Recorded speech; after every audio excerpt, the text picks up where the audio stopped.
But we got the iridescent moon's marrow and restored Columbina's strength. And that's all that matters. In other words, mission accomplished. Paimon wonders how everyone else is doing.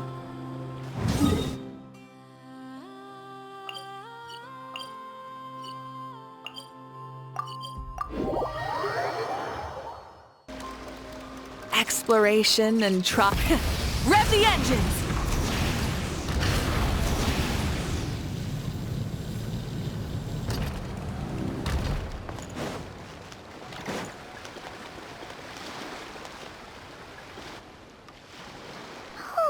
Do you think the others are making good progress? Hope it's all going smoothly. Oh, hey look! They made it back as well! Flint's! Llama! How did it all go? All is well, thank you. Nefer and Yehoda had to stay at the curatorium to wrap things up, so they won't be joining us for now. I ran into Miss Inefa and Miss Aino on the way back. Their work is still in progress, so I suspect they won't be back for a while either. You seem rather cheerful today, Mr. Flint's. I certainly am. I achieved what I set out to do and came away with more than I bargained for. Fighting alone can get quite tedious, but I had the good fortune to run into a pair of brave young warriors. We meet again. How have you been? Albedo! What are you doing here? Thankfully, tracking you down turned out to be a lot simpler than we envisaged. These two courageously lent me a hand while I was fighting the wild hunt. When they told me they were Servarka's colleagues, it all made sense. And given how people of outstanding talent tend to cross paths, it's no wonder you're already acquainted. So, who's your travel buddy, Albedo? Why don't you come and introduce yourself?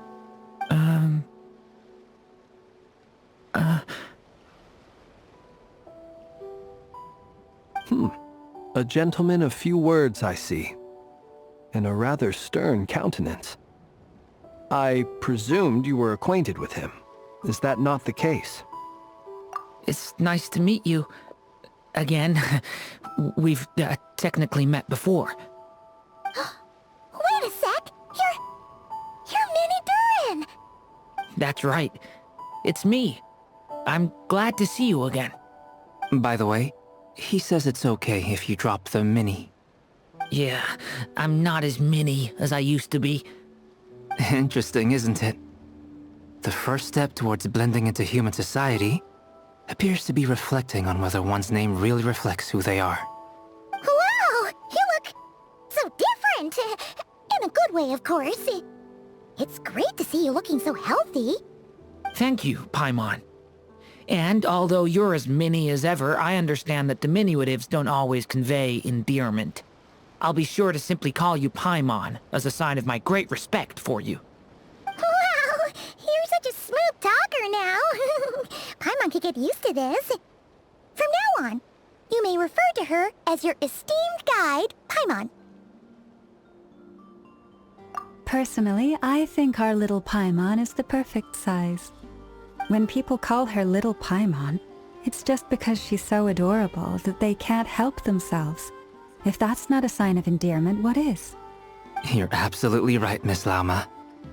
My brother still has a long road ahead of him when it comes to understanding human relationships. Anyway, speaking of long journeys, didn't Columbina, leave with you?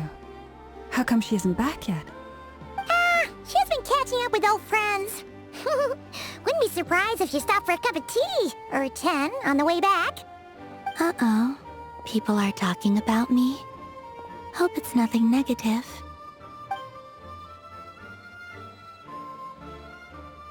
Judging from your expressions, I'm guessing it all went well?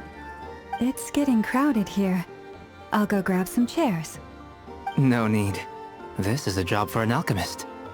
I'll whip some up momentarily.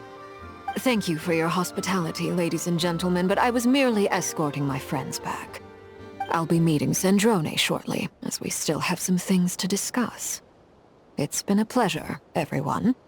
But this is where I'll say goodbye. We really appreciate your help.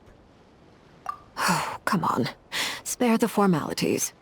I'm just glad I could help out some true friends. I understand.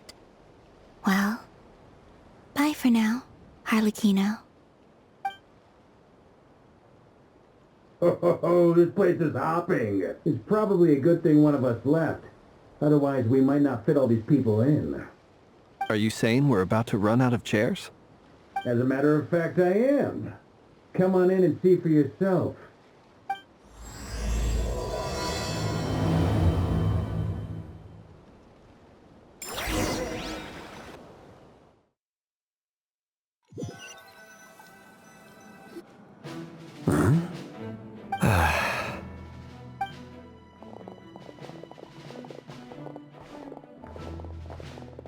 I overheard your little chit-chat outside, by the way.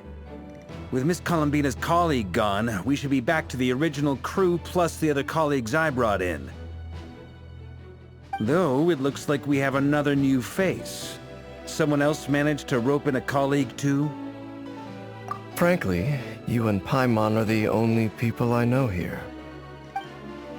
This here is Deansliff, colleague of Tibet's greatest guide, Paimon, and greatest adventurer, the Traveler. Well, not exactly colleagues, more sort of friends.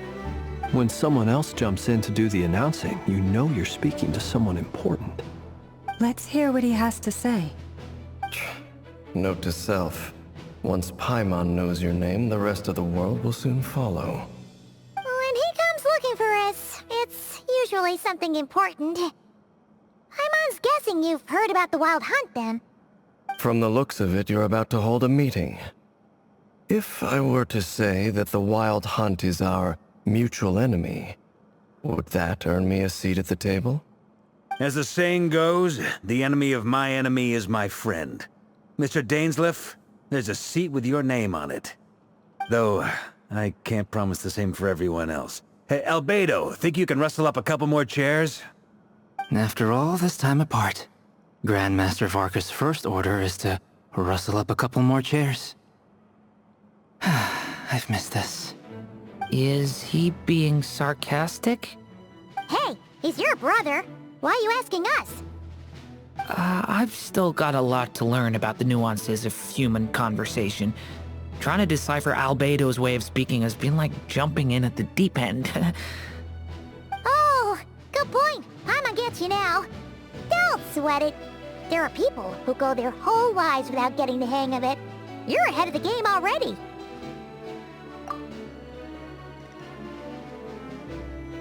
I wonder what's taking Nefer so long. Perhaps you should go and check in with her. If anyone can hurry her along, it's you. I just got back from the curatorium.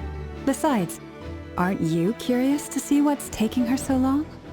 Miss Nefer doesn't strike me as the type to share secrets. And since gathering intel is her specialty, I'm guessing she'd prefer to keep her methods confidential. Under such circumstances, would it not be tactless for me to impose? Oh, but it's fine for me to impose. What can I say? You have an unrivaled ability to garner people's affection, Miss Moonchanter. Besides, you have far more in common with her than I do. All right then. Impressive. She barely fought back at all. I admire your powers of persuasion, my friend. As I'm sure Miss Lauma will realize soon enough, the trick in life is to always pitch in with other people's responsibilities so that you can be selective with your own. Another trick is to simply hide in the background. Spoken like a true sage. Anyway, looks like we've got some time to kill before the meeting. Let's take a little breather, folks. And feel free to chat amongst yourselves. We'll get down to business once the other two arrive.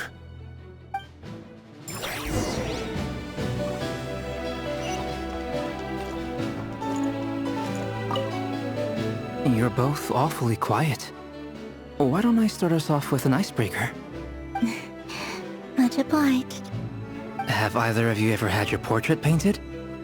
If not, I'd be glad to help. That sounds like a lovely idea. You know how to paint, then? I dabble occasionally. He's an excellent painter. Tables, chairs, people, dragons, you name it. He'll paint it for you. I'm flattered. If I ever get the chance, I'd like to give it a try myself. I'll bear that in mind. Anyway, how about you, Durin? What sort of portrait would you prefer? Oh, I'd be fine with anything. Whatever style feels best to you. Very well. Then I'll play it by ear. You can replicate any style I want? I can try. If you show me a sample, I'll do my best to match it. Thank you. In that case, I'll dig up some reference material for you.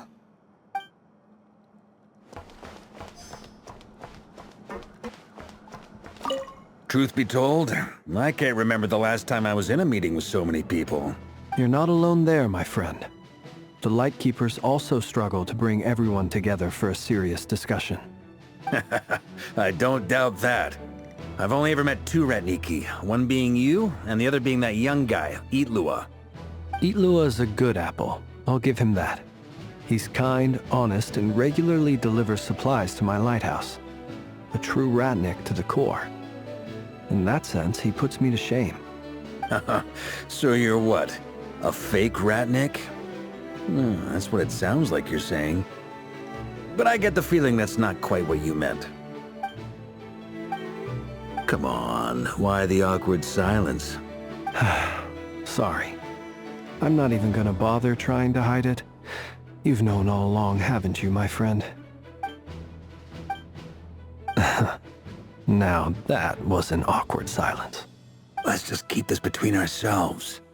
Probably best if Itlua doesn't know, huh? That goes without saying. Gotta be careful what you share with youngsters, after all. Anyone else in the know? Let me guess. The Traveler and Paimon? It's dangerous being too sharp for one's own good, you know. Then, in the name of the Animo Archon Barbatos himself, I swear, your secret's safe with me. When we went for drinks, you said that you and Barbatos were practically best buds. In the light of that claim, do you really expect me to take your oath seriously? Of course. Just as long as you don't go spreading around the fact that I'm close with Barbatos, all right? Fair enough, then.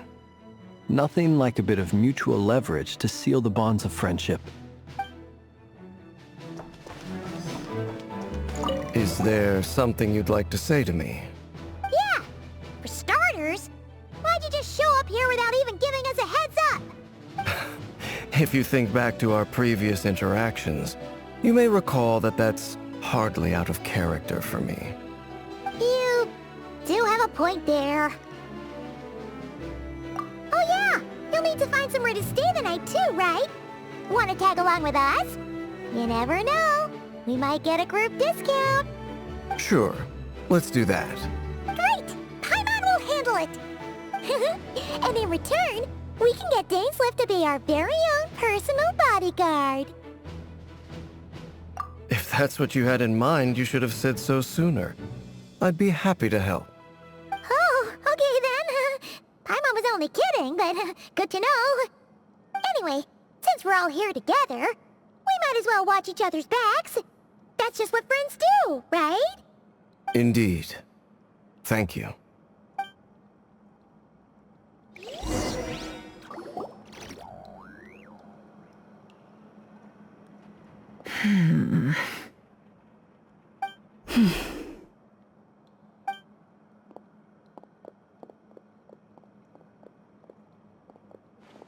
Ah, Miss Nefer. You made it after all. But what about Yehoda? I'm here to give you an update on how things are going on our end. Once this is over, I'll be heading straight back to continue my work. I left Yehoda back at the Curatorium to watch over things while I'm gone. So much for just this once. Shh! Not so loud! We're on a roll here. What if she remembers and suddenly decides to back out? Did you say something, Mr. Varka? Huh? I didn't say anything. Right, Flints? Must have been a frog. They get so noisy around here at nighttime. It's like they're putting on a concert in the background. Anyway, before we begin, there's a few introductions to make. Let me start by saying that it's an honor to be speaking before so many distinguished colleagues and collaborators. First up, we have Miss Lauma. As Moon Chanter, she's the leader of the Frost Moon Scions, a local religious community in Nodcry. Then there's Miss Nefer, boss of the Curatorium of Secrets, an intel gatherer extraordinaire. Nefer is leading the investigation into Rerer's background, assisted by Yehoda and Lauma. From the little I've heard, they're making some great progress. Over here, we have Mr. Flintz, a ratnik and guardian of the abandoned lighthouse. In our last operation, he courageously distracted the Wild Hunt to buy time for the rest of us. For those of you who've never met, this is Mr. Albedo, a renowned alchemist and captain of the Knights of Favonius investigation team. By his side is a new face for us all, myself included, Mr. Durin, who has come to lend his aid. Next up, we have the Moon Maiden and former Fatui Harbinger, Miss Columbina. Then we have the Traveler, who's earned more titles than I could possibly hope to list out, so I'll spare you the rundown. And Paimon, the ultimate travel companion and quite possibly the best guide in all of Tevat. Wow! That's a lot of people! Great turnout! Miss Nefer, it looks like you might have another job coming your way, so, congratulations on the booming business, I guess. You think I haven't got enough on my hands as it is? Who's looking for me now? That would be me, Miss Nefer. I have a commission for you. And you are? Who I am doesn't matter right now. What does matter is that I'd like you to gather more intelligence about the Recher of Solnari. Well, it's not as if we never take on anonymous commissions. But in your case, I'll have to decline. I'm gonna take a wild guess and say your job's probably more hassle than it's worth. Something about you seems like bad news. It's my eyes, isn't it? Conrian, I assume. And what's with the mask? Are you trying to hide your identity? In any case, the fact that you're even still alive raises an awful lot of questions for me. My name is Dainsleif. And yes, I am from Conria. As I'm sure you're aware, the Recher of Solnari's real name is Rerir. He was once an acquaintance of mine. Really? Then you must have been quite an influential figure yourself. You flatter me, but none of that matters anymore. My point was simply to clarify why I have asked Miss Nefer to investigate Rerir's background. So you're both from Conria, and it sounds like you used to be friends? What am I missing here? Surely you already know how he became one of the Five Sinners. I'll tell you everything I know. The history of Conria, the names and identities of the Five Sinners. I remember it all like it was yesterday. I have never spoken openly of this before. But the truth was exactly as people say. The Five Sinners were each driven by their own desires, and it was by playing upon these that the Abyss tempted them to their fall, tearing Conria apart in the process. The visionary, Vedifenir, who wished to foretell the future. The wise, Haroptatir, who sought limitless knowledge. Gold, Rhindaughter, who desired to create life. The foul, Surtologi, who pursued supreme strength. And last, but not least, Recher of Solnari, Rerir, Ravager of the Moon. Of the five, Rerir is the only one who remains a mystery to me. He never harbored grand ambitions. So what changed in the space of a single night? How did he come to fall like the others? In other words, you're saying that his change came as a shock to you, and you have no idea what actually happened? That's right. You mentioned how the Abyss tempted them, which led to their fall. But what did that look like in practice? And what other context can you give me about the events of that time? The more detail you can give me, the better. Strangely, now that it comes to it, I hardly know where to begin. The fateful night took place during the era of the Eclipse Dynasty. One day, my elder brother, the visionary, Vedifenir, was summoned to the palace by the Vinster King, only for the king to gouge out his eyes and cast him into the dungeons. When I came to hear of this, my fury knew no bounds. I gathered together every ally I thought I had, and together, we set a night to storm the palace and free Ved. Centuries on, the memories of that night still haunt me, like a never-ending nightmare. We broke through the palace gates, just like we had planned, each striking towards our separate targets. But then, I was betrayed. Even Vedifenir, the very person I had come to rescue, abandoned me and partook of the Abyss's power. So, it's personal after all. Then tell me, Mr. Dainsleif, what price are you willing to pay? You, of all people, must know that nothing comes for free. I cannot say what price would be worthy of such a commission. But know this. Rerir was not always a madman. Believe it or not, there was a time when he was just an ordinary man, working for the Conrian Intelligence Service. Uncovering the truth of Rerir's past is the only way to unravel this mystery. But before you decide if you will accept my commission, I will tell you more about him. Enough, I hope, to help you plan your next move. Sounds pretty good to me. Feels like we just flagged down a random passerby, only to discover he's actually a master strategist who has a score to settle with our enemy.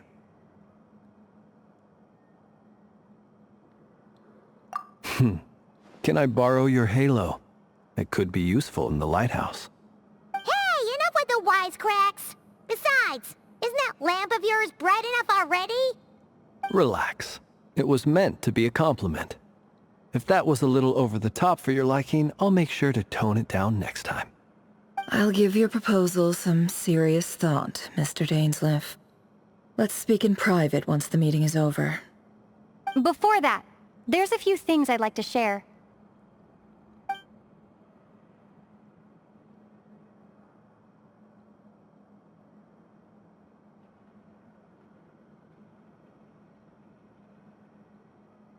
Now that we've united the hearts of the three moons, your power should be greatly enhanced. But it seems like that hasn't happened yet? I believe it will take a little longer. You've done so much for me, so I want to be completely honest with you all. Even though I'm doing a lot better now, the truth is, my recovery will likely be an ongoing process. From the moment I was born, my power has been slowly ebbing away. And that is because Tevat has never accepted me. Even with the moons united as one, it seems my rejection cannot be undone. So far, I have yet to find a solution. It may turn out to be a problem that will plague me until the day I finally leave this place behind. Even so, I will do everything in my power to help you drive out the Reihir of Solnari. As Arlecchino put it, this is not about chasing the spoils of victory. It's just a gesture of heartfelt gratitude. Kutar.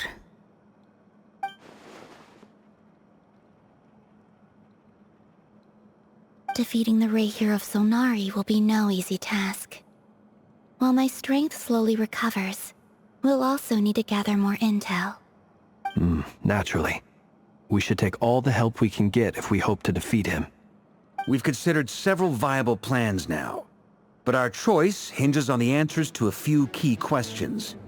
Is it even possible to kill Rerir? What experiences shaped the person or monster he became? And what's he really after? Given Albedo's expertise in alchemy, I think we should leave him to try and answer the first of these questions. Understood. As for the other two, I'm afraid we'll have to count on you again, Miss Nefer. Believe me when I say it's not my wish to burden you. But right now, relying on your skills is our only option. So you're placing all your hopes on me, huh? We can't thank you enough for agreeing to help us. Honestly, I can hardly believe how lucky we are. You sure have a talent for changing your tune, Miss Moonchanter. Timid like Yehoda one moment, then flinches insincere flattery the next. Ladies, please. I must object to your portrayal of me. That's all. Feel free to keep bickering. Just pretend I'm not here. I almost don't want to leave this room. I'm curious to see how this plays out. I have faith in you, Miss Nefer. Something tells me you'll stand by us until the very end. Oh? And what makes you so sure of that? What if I suddenly decide that my compensation is insufficient? This isn't about the money. I can sense that you've got a deep-seated distaste for Rerir. And knowing you, that alone is motive enough. Look at them getting along so well. Like two peas in a pod. And I'm the one they accuse of insincere flattery. There is no justice. Miss Lauma, you have to understand something. Unlike you, I don't actually enjoy having everyone's hopes on my shoulders. Is that right? Well, maybe the fact that I'm willing to put my hopes in other people says more about me than you. But the fact is, I also trust you. And that's because I know that you're someone we can count on. Anyway, we've got our plan, so let's get moving. Mr. Dainsleif, let's talk. And Traveler, once we're finished, if you've nothing else planned, I'd like you to come with me. This whole experience is teaching me a lot. For instance, I now know that when other issues come up in the future, I'll have far more luck getting Lauma to convince Miss Nefer than trying to do it myself. Hate to say it, friend, but that's one of the funniest things I've heard in a while. Why? You think I've got it wrong? Quite the opposite. But what makes it so hilarious is how long it's taken you to realize.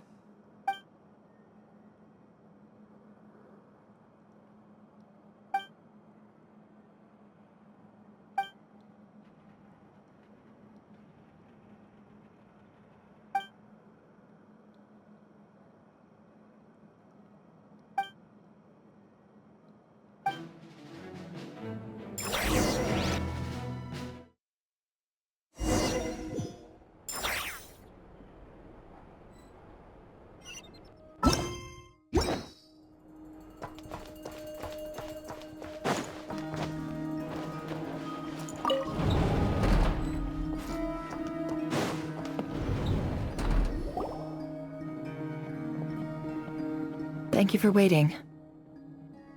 It's okay. We actually used the time to help Dainsleif get a room at the hotel. That's very considerate of you. Now, I trust you share my curiosity about Rerir's past, and you seem fairly familiar with Mr. Dainsleif already. We spoke at some length after the meeting. He was the one who suggested I should invite you to join this operation. He feels confident that these secrets will be safe with you. Dane has a lot of faith in us, that's for sure. Likewise. I appreciate that you got right on board without interrogating me about why I invited you. It shows that you trust me to explain everything in due course. That's because we know what you're capable of. We appreciate you too, Nefer. You might have been forced to help in the beginning, but this time, it was your choice. That's one way to put it. Another is this, that once a decision's been made, it's set in stone. After that, my only goal is to see it through. Alright, so here's how it is. I'm going to access Rerir's thoughts again using my confidential method. Now, I'm sure you've seen things like this before on your travels, so you're surely well aware of how dangerous it can be. The reason I've gathered you all here is to ensure my safety during the proceedings. I plan for us to enter the fragment of his consciousness together and once inside, I will focus on searching for information. Think of this as a diving expedition into someone's brain. If I'm the diver, you are my safety equipment, tasked with keeping me alive while I'm under the surface. Once the ceremony begins, we will all be spying on privileged information. But in the interests of safety, you must remain absolutely silent at all times. We will discuss our observations after the ceremony has concluded. Lastly, any individuals of a weaker constitution are advised not to partake in the ceremony. In any case, Paimon has her own job to do, which requires staying in the room but not joining the ceremony.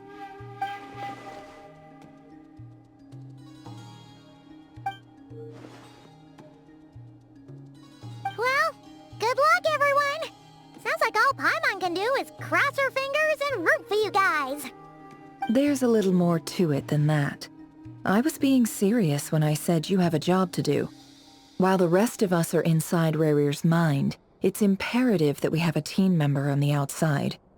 In the event that something goes wrong, you will be our first responder. I don't anticipate any issues, but the extra level of safety will be greatly appreciated. I second that. This is a dangerous operation here, and you're our whole rescue team. That's pretty much the most important job in the crew. So, Paimon's like the lifeguard? Yeah, that makes sense. Alright, got it. Good. Please, take a seat. We'll get started momentarily.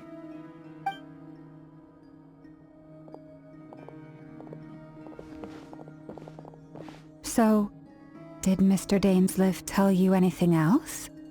He told me that he believes Rarir kept some big secrets in his life. He's not sure that they were the cause of his eventual downfall, but he's asked me to uncover what those secrets were all the same. But surely you're not planning to go through with this, no matter the cost. If you think that, you'd be overestimating me. I'm a businesswoman, not a mercenary. But I do have my own professional reasons for taking this job. You think I'd turn down the opportunity to get a first-hand glimpse into Conrian history? No chance. Well, as long as you don't let morbid curiosity get in the way of safety concerns, we're good. We'll do whatever we can to help you. You're such a killjoy.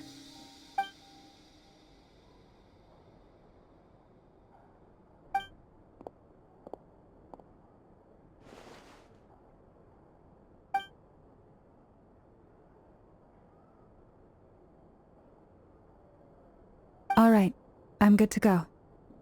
All set over here, too. Promise, Paimon, you'll be extra careful. All right. Let your whole body relax. We're about to begin. Close your eyes.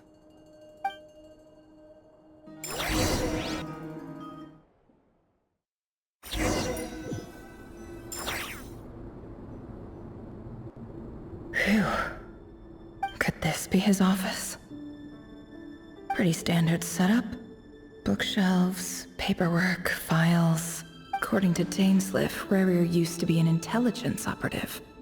Chances are there's plenty of top-secret intel stashed away in this room. Is this where you keep your secrets, Rarir? Can't say I'm not looking forward to this.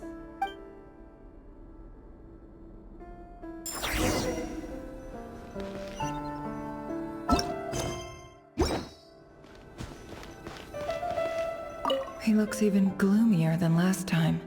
I wonder what's changed.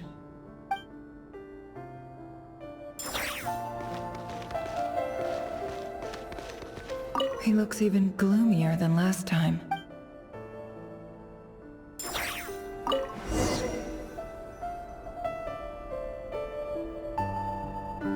Today's files are in. Time to wade through them, just like usual. Male, 51. Occupation, cook. Confirmed Crimson Moon descendant. Has maintained frequent contact with other descendants over the past year. Poses a threat to the dynasty. Neutralized on...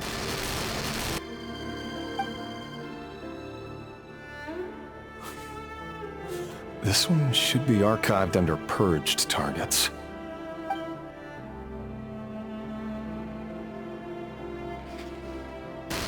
Female, 23. Occupation, office clerk.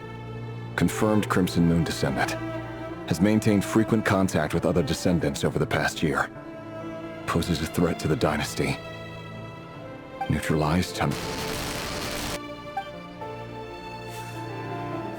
Another one for purged targets. Sounds like she was that other man's daughter. Never mind. What's it got to do with me?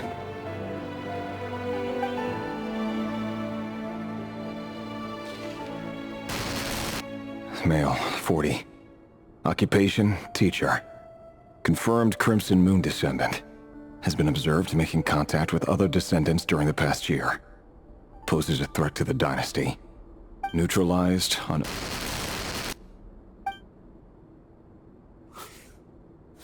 Just another nobody for the archive. Come to think of it, I remember surveilling this man. A case like his never would have been considered a priority in the past. Huh. He barely even interacted with other Crimson Moon descendants.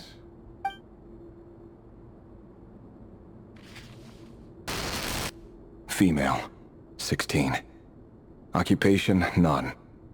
Orphan and confirmed Crimson Moon descendant. Has been observed making contact with other descendants during the past year. Poses a threat to the dynasty. Neutralized on...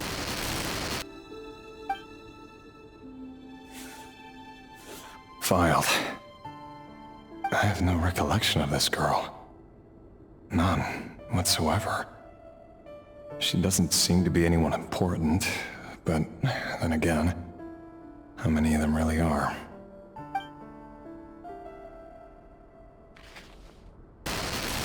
Female, 13. Occupation, none. Orphan and confirmed Crimson Moon descendant. Has been observed making contact with other descendants during the past year. Poses a threat to the dynasty. Neutralized on...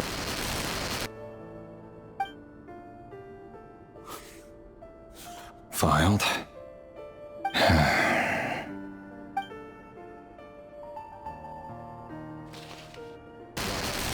Male, 11. Occupation, none. Orphan and confirmed Crimson Moon descendant. Has not been observed making any contact with other descendants during the past year. Poses a threat to the dynasty. Neutralized on...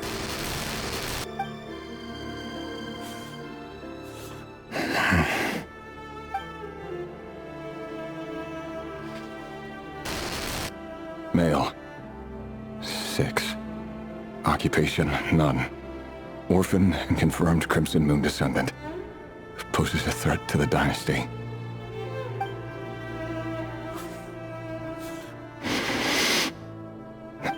It's funny, isn't it? Your job is becoming both harder and easier at the same time, depending on how you look at it. Sooner or later, the Crimson Moon descendants will be completely wiped out. But as their numbers dwindle, they become harder and harder to track down. That's not how it is. Fortunately, however, most of the able-bodied adults have already been taken care of. The remaining weaklings will be increasingly easy to deal with. No! No. My job is to ensure the survival of the Eclipse Dynasty. And the only way to do that is by eliminating any and all potential threats. It's a perfectly legitimate line of work. Every single one of my colleagues can attest to my fairness. And if my friends were aware of the facts, I know they'd back me up too. Assuming, of course, that they were aware of all the facts.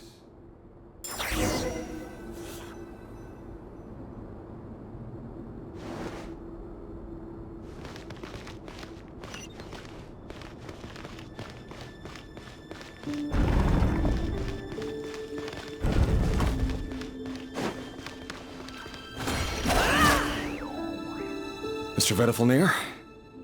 It's been quite some time since we last met. Rerir, I trust you're here because you have something important to discuss. Forgive me. I wasn't tuning out, it's just, I noticed you didn't even phrase that as a question. As if you knew I was coming. Tell me, does someone in your position ever feel the need to ask questions at all? It is indeed within my power to foresee certain things. Things like your arrival. I was just thinking. It won't be long before I'll be inviting both you and Dane to my wedding. That isn't a lie, but nor is it a fact as such. It's a wish, isn't it? No fooling a prophet, is there?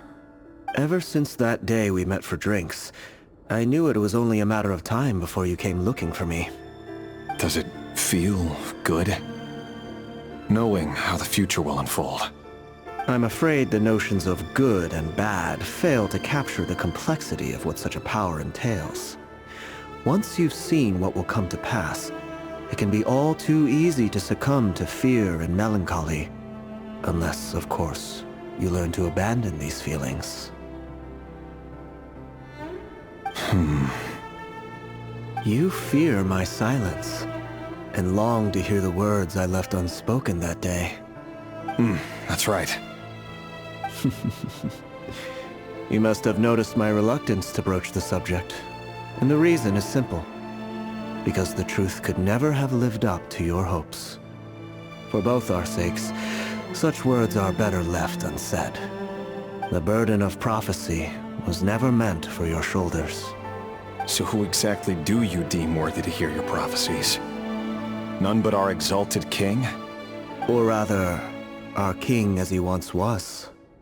You're closer to his majesty than I am. You must know better than anyone how much he's changed. You say that as though it is to my benefit. Yet precisely because of that, I dare not speak rashly. A king can turn out to be the most virtuous of rulers, or a tyrant more terrible than the most vicious of dragons. You are so wise and far-sighted, yet still you would have me live in fear of the unknown? You make a fair point. Especially given my silence alone was all it took to send you spiraling downwards. Very well then. Let me offer you some advice. And I say this not as a prophet or a visionary, but simply as the brother of your friend. For many reasons, there is very little chance of your marriage ending in happiness. If happiness is what you seek, you should find another fiancé.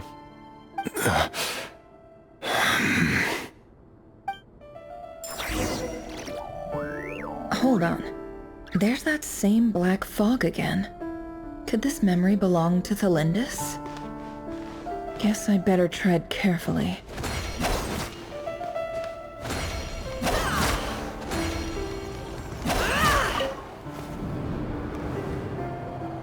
Wait. Hear me out. This time we finally got a clear look at his face and learned his true identity. His name is Rerir, and he claims to be one of the king's guards. What did you say?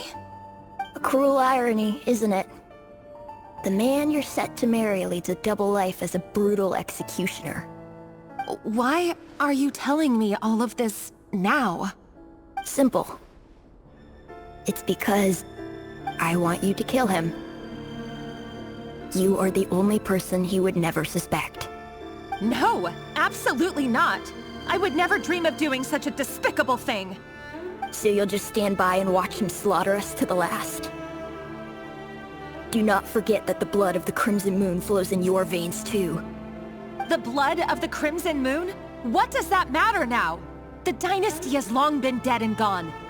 You think that alone is reason enough for me to throw away everything I have? Why wouldn't it be? You two were once a child of the Crimson Moon, just like me. Don't tell me you've never felt so much as a flicker of fury for the way we were trampled into the dust. As long as you promise to abandon this pipe dream of restoring your dynasty, I can try to persuade him. Or have him persuade the Vinster King. Persuade the Vinster King? Do you even know why he's so obsessed with hunting us down? Why he keeps trying to force us to hand over our secrets? Over and over again? Or why we refuse to give up on restoring the dynasty? The Vinster King. A blind fool. His eyes clouded by powers from beyond this world. A petty little man with a miser's heart. And he dares to sit upon the throne? Mark my words. Sooner or later, Conria will fall. And it will be his doing. If you can't bring yourself to do it, so be it. Just you watch. It won't be long before calamity descends upon us all. The Rehir of Solnari. That really is quite a secret you've been keeping from me, Rerir. But who am I to talk? Am I really any better? I've kept my own past a secret this whole time too. Love should be built on honesty. But ours was born from lies. And yet... is it really so wrong to hide things that would only make life harder? If we don't cover up the parts that no one else should see, how can we go on pretending to be normal? Vedifulnir must have known all this. And that's why he made his prophecy. In the end, nothing stays hidden forever. But I won't just sit by and watch this disaster unfold. I'll do everything in my power to protect what I cannot afford to lose, no matter who I have to face.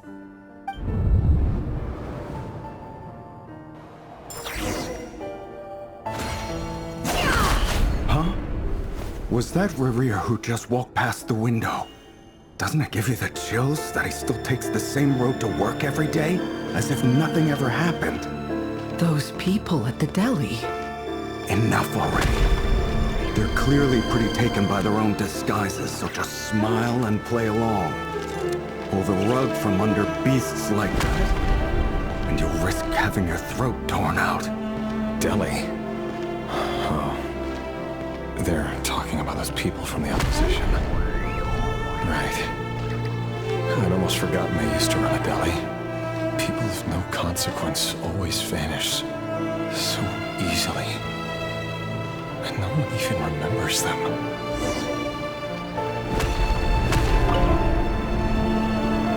But surely you can see he's not the man he pretends to be! So many have died already, and they say that the king's madness grows with each passing day. We're not going to survive this, are we? But why does it have to be this way? Do we really deserve to die just because of the blood that runs through our veins? Felindis, are you even listening? Sorry, Freether. My mind was off wandering. I heard you, though. You're talking about what Rerir said. He's just following the king's orders. He's a secret agent, and it's his job to hunt down rebels and dissidents. By the time you first met him, he'd already taken lives. Maybe he was using you from the very beginning. No. Rerir has no idea I have anything to do with the Crimson Moon. My family are only distant relatives of the main lineage, and besides, my eyes are perfectly ordinary. Truth be told, apart from my teacher, pretty much no one knows I have any connection to any of it. It's been a long time since my family severed ties. But as Orlog said, who could possibly talk sense into that raving lunatic of a king? No one! I'll work something out. Trust me, I'm with you all. But for now, you need to keep yourselves hidden. Don't let anyone find you, anyone at all. Don't forget that Rerir is an Eclipse operative. You need to be extra careful when he's around. And when I am too. For now, don't come looking for me. And if anything happens to me, just act like we've never met. If even you can't escape this, what hope do the rest of us have? But after all this time together, surely he wouldn't lay a hand on you. I won't speak in his defense, nor can I give you a clear answer to that question. But I'll do everything I can to put an end to this. Here, hold on to this. If an opportunity to escape presents itself, take it. You'll be glad you took some spare change. You call that change? But what about you? I've got a job, and there's still money coming in. But you can't go anywhere right now. Please think about yourself for once.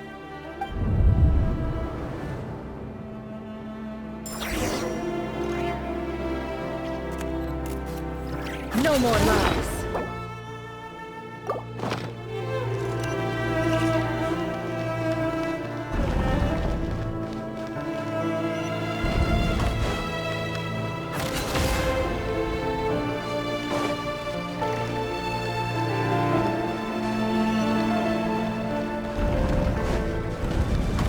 Another day, another round of assassination training. Training ground is just beyond this hidden passageway. When you kill a person, doesn't it bother you end up dying? Why would it? Aren't we all just walking blood bags? But not everyone is accustomed to hunting down others like prey. You've been a hunter for so long now, you seem to have forgotten that most people don't just go around killing one another. Leave me alone. Can't hide the truth. Make sure you have a firm grip on the handle, then choose your angle well. Keep your movements light and brisk, and the prey won't sense a thing. I doubt that. I'll bet no one's ever died a quiet death at your hands. I work clean. No traces.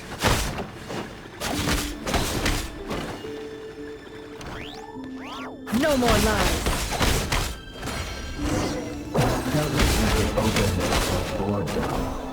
The king just happens to need you right now. What if he doesn't? That won't happen. Ever since you fell under the spell of that power, you only have to take out a handful of it.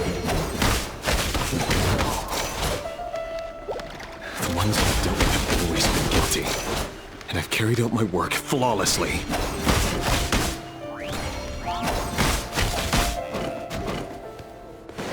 Can't hide the truth.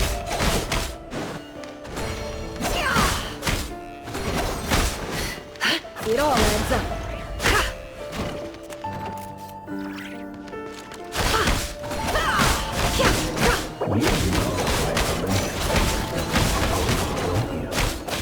Was it because you didn't suffer?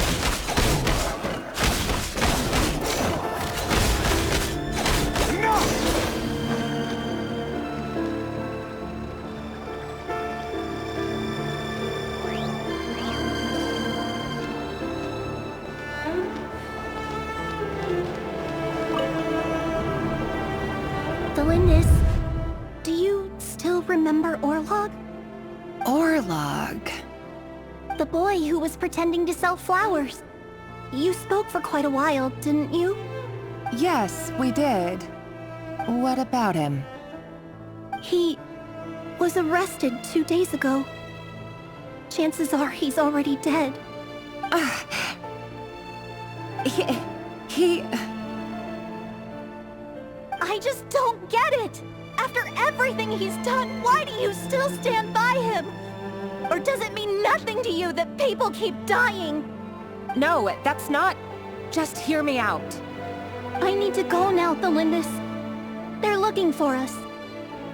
You take care too. If you ever need a place to hide, come find us.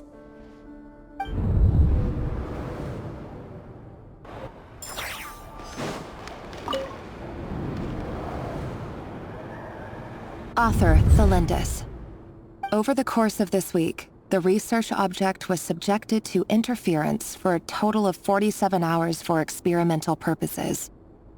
The results are as follows. all subjects of observation that were sent inside have now... The situation within is proving more problematic than anticipated. No progress whatsoever. What now? Won't you give me even a glimmer of hope? Things are getting worse by the day. I have to find a way or we'll all be in danger. But I... If all this research comes to nothing, what then? Sooner or later, it'll be my neck on the line. But could he really bring himself to kill me? No. Surely he wouldn't have the heart.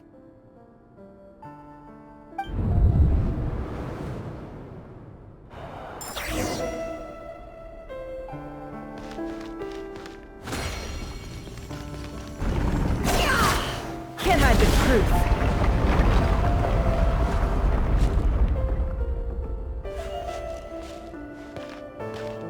Why won't you just let us go? We don't even know each other. All we want is to live ordinary, peaceful lives. You want... to live?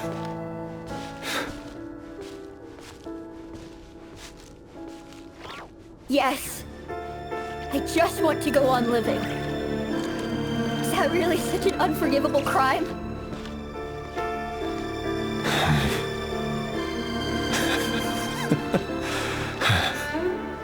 You want to go on living. I want to keep living too. To keep living forever. That's why I have no choice but to continue on the path I'm on. If only some savior would suddenly swoop down and change the way the world is. Too bad that's not going to happen. Imagine that. If there really were such a person, you and I wouldn't be standing here like this, would we?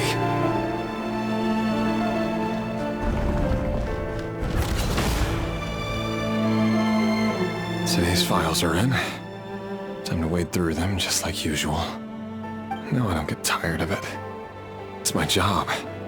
And not only am I lucky to have it, I'm good at it too.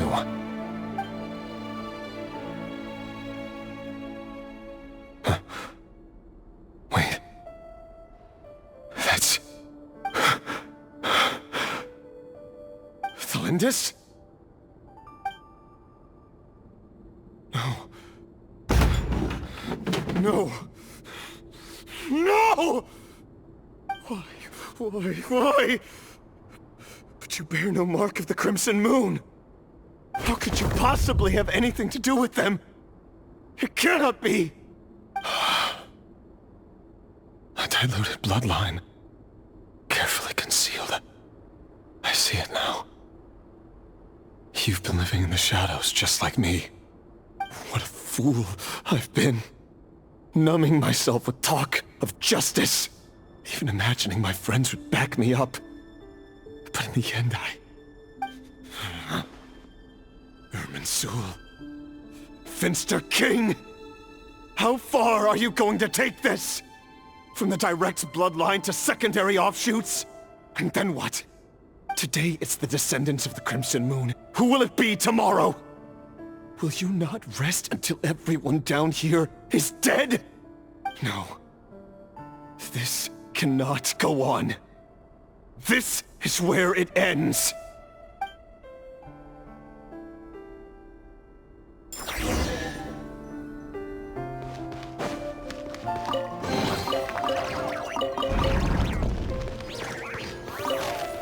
No more lies.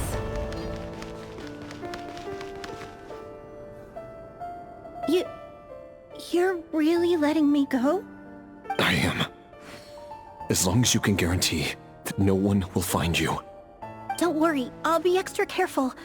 No one will know I was here. But... what about you? Me? If you let me go, you won't be able to complete your mission, will you? Good point. In that case, maybe you should stay. No, please! I just want to see the outside world again. to... Go on living? Yes. I know you're a man of your word. So please, just let me go. If I let you leave, what will become of me? Just kidding. Go, now. But remember, don't let anyone know you were caught. We'll be seeing each other again very soon if you do.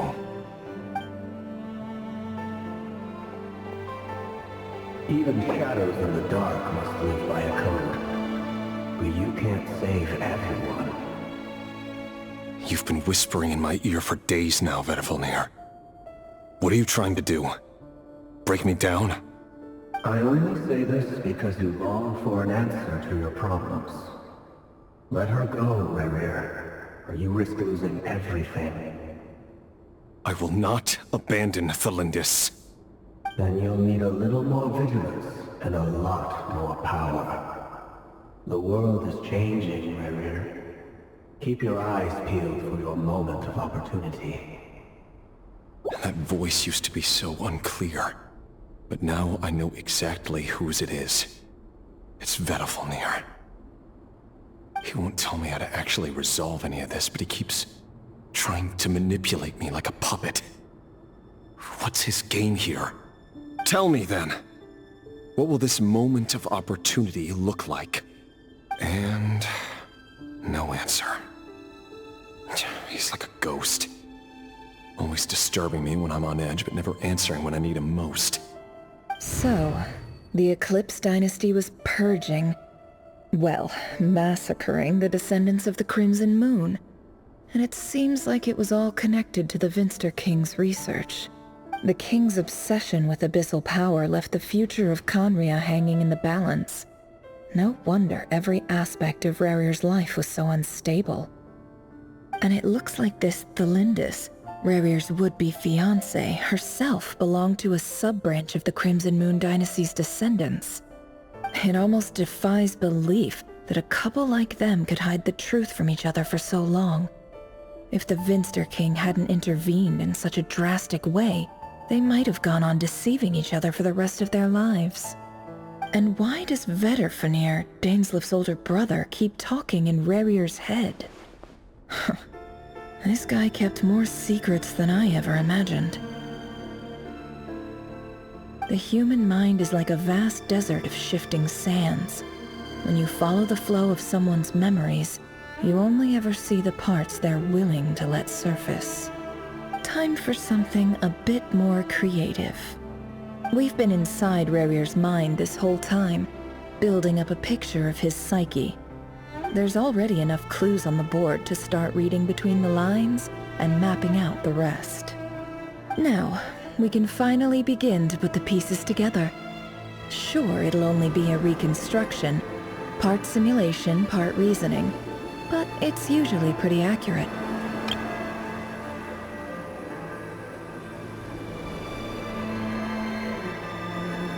Once we've built up a cognitive profile, we just need to cross-check the logic behind his actions. And then we'll be able to take a sneak peek at whatever it is that Rerir has really been hiding.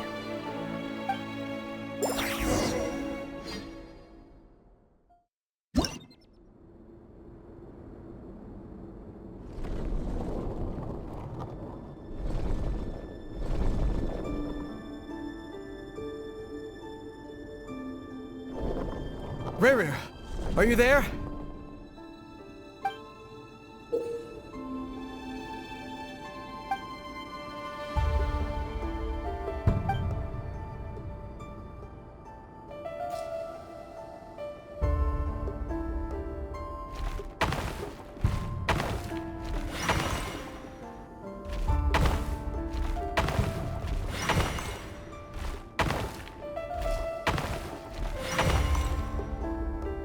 Hey, Rerir!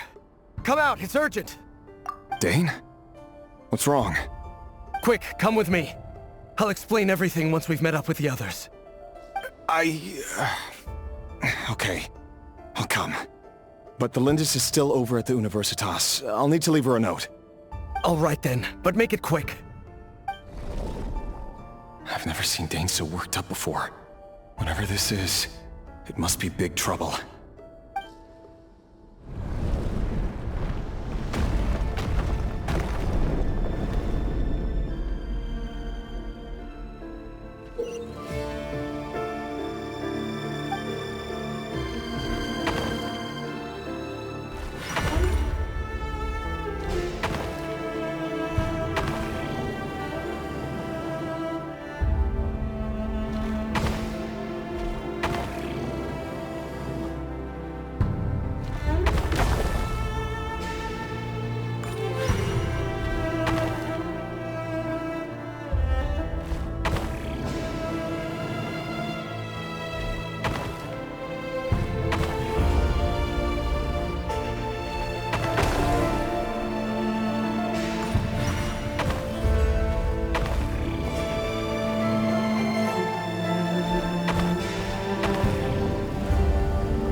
Well, this is a nice change, meeting you all at this hour.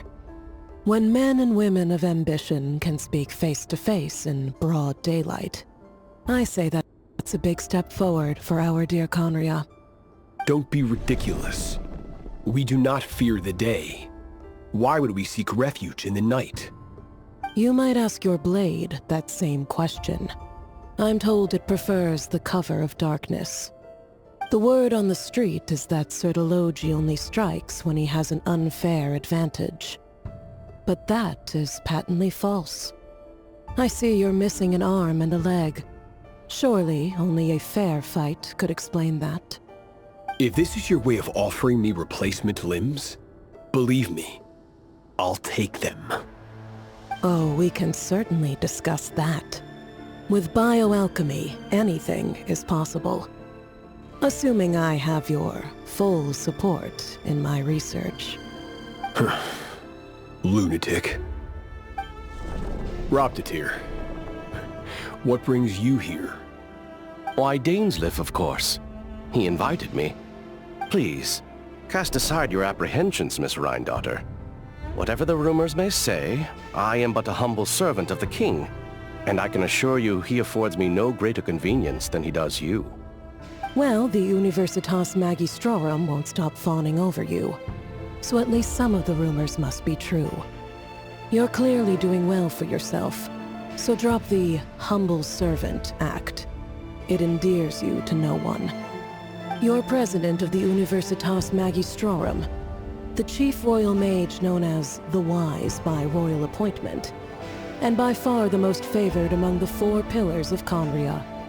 Vice President Veit doesn't even try to hide his envy when he sees you. My success is the product of hard work and good luck. It's as simple as that. Were the king not such an extremist, I hardly think I would have received a senior post at my age. Of course, no job is without its gripes.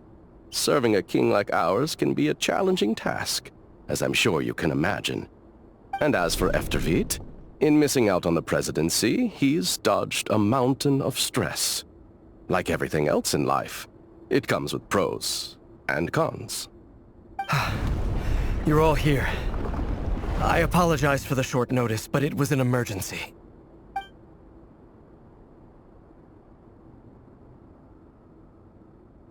You must be Rerir. Mr. Sertologi. Yes, I handled your case file during your sentencing. Nothing personal, of course. I'm pleasantly surprised that you remember me. You're clearly a person of substance if you've been invited here. But Dainsleif, you'd better have a very good reason for convening this little gathering. It's my brother, Vedalfenir. After he spoke at the court this morning, the king was so infuriated by his words that he had him blinded in both eyes and thrown in prison. Vedalfenir in prison? Strange. I thought the king trusted him and Heroptatir more than anyone else in the world. Does this mean the king's circle of trust just got even smaller? It has nothing to do with trust. It's about what the king wants, which is as clear as day to anyone paying attention. I simply appease him, because it's in the best interests of the Universitas Magistrorum. And also because you're slimy. Vedalfenir, perhaps less so.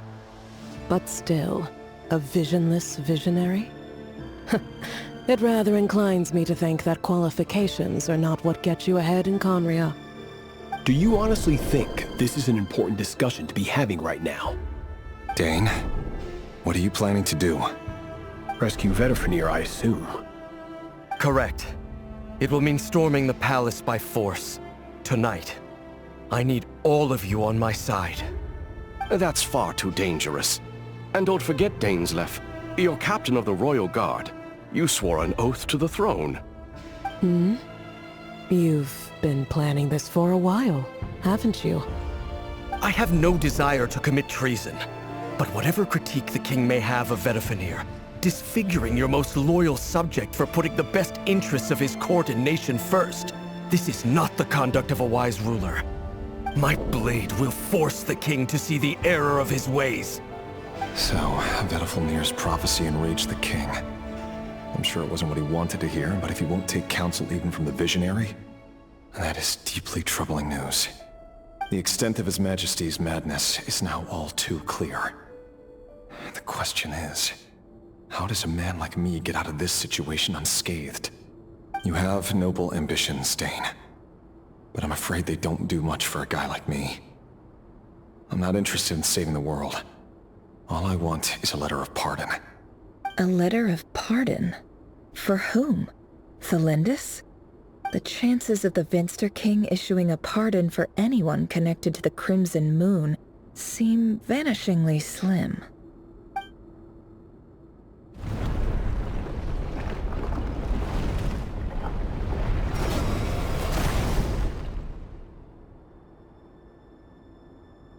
This black fog over the board must have some connection to Thelindis. But why is it taking this form? Does it have something to do with Rerir's past? Another mystery I'll need to unravel.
Author Thelindis. Over the course of this week, The research object was subjected to interference for a total of 60 hours for experimental purposes. The results are as follows. Research dating back to the Crimson Moon Dynasty has established 2 points regarding Moon Marrow. Firstly, its origins have something to do with a god's power. Secondly, it serves as a portal to an as-yet indeterminate location. Moon Marrow can thus be defined as a spatial gateway. However, there are a number of hurdles to overcome before we can answer the question of where it leads to. To start with, opening the gateway requires a specific power source, which the relevant literature indicates. An enormous amount of power is then required to keep the gate open. Currently, the total power output of our instruments remains in the single digits. To make matters worse, I am now the only staff member remaining in the Moon Marrow lab. The Universitas Magistrorum recently decided to move most of its personnel into abyssal energy research, which has stymied all Crimson Moon-related projects. This is not a wise move. I have always maintained that placing all our hopes in a single source of power is risky, especially one as poorly understood as this. As well as making ourselves overly reliant on a single resource, we are neglecting other promising technologies. I apologize if this comes across as disrespectful. But as a Moon Marrow researcher, I desperately want to see the world beyond the gateway. If we really made it there one day, what would we find? And how would we go about taming the unknown? My imagination is endlessly fueled by questions such as these.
This is for you.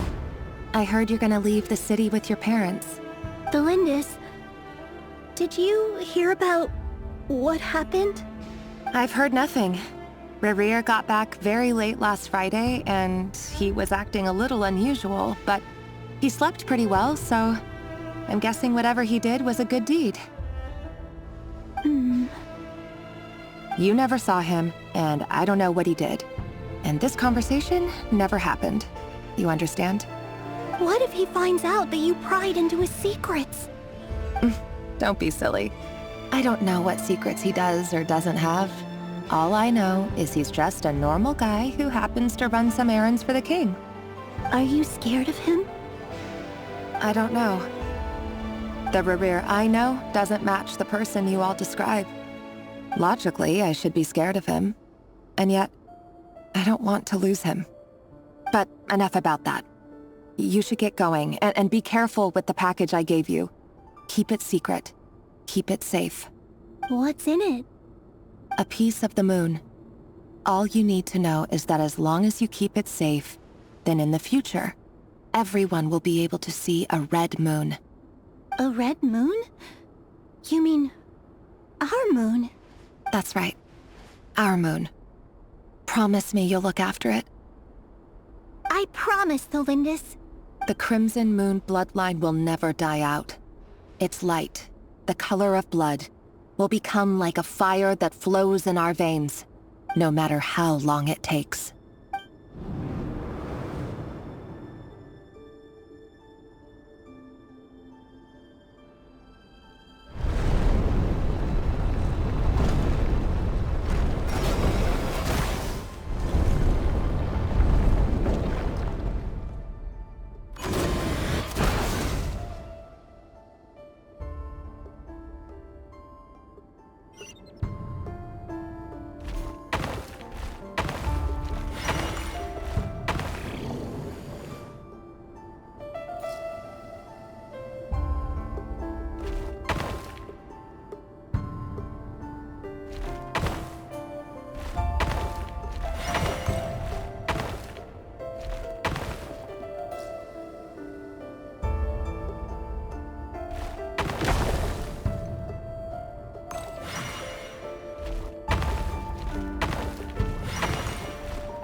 Hurry, everyone, and stick to the plan. Sir Dainsleif, what are you? Is this treason? You know what happens to those who betray the throne. Please, don't do this! It is the king himself who has betrayed the throne. He has betrayed all of Conria. If you have any love left for justice in your heart, you should join me. It's showtime. Dane and his group will handle the troops in the palace. Then Hraptatir and Rhindaughter will disarm the security measures.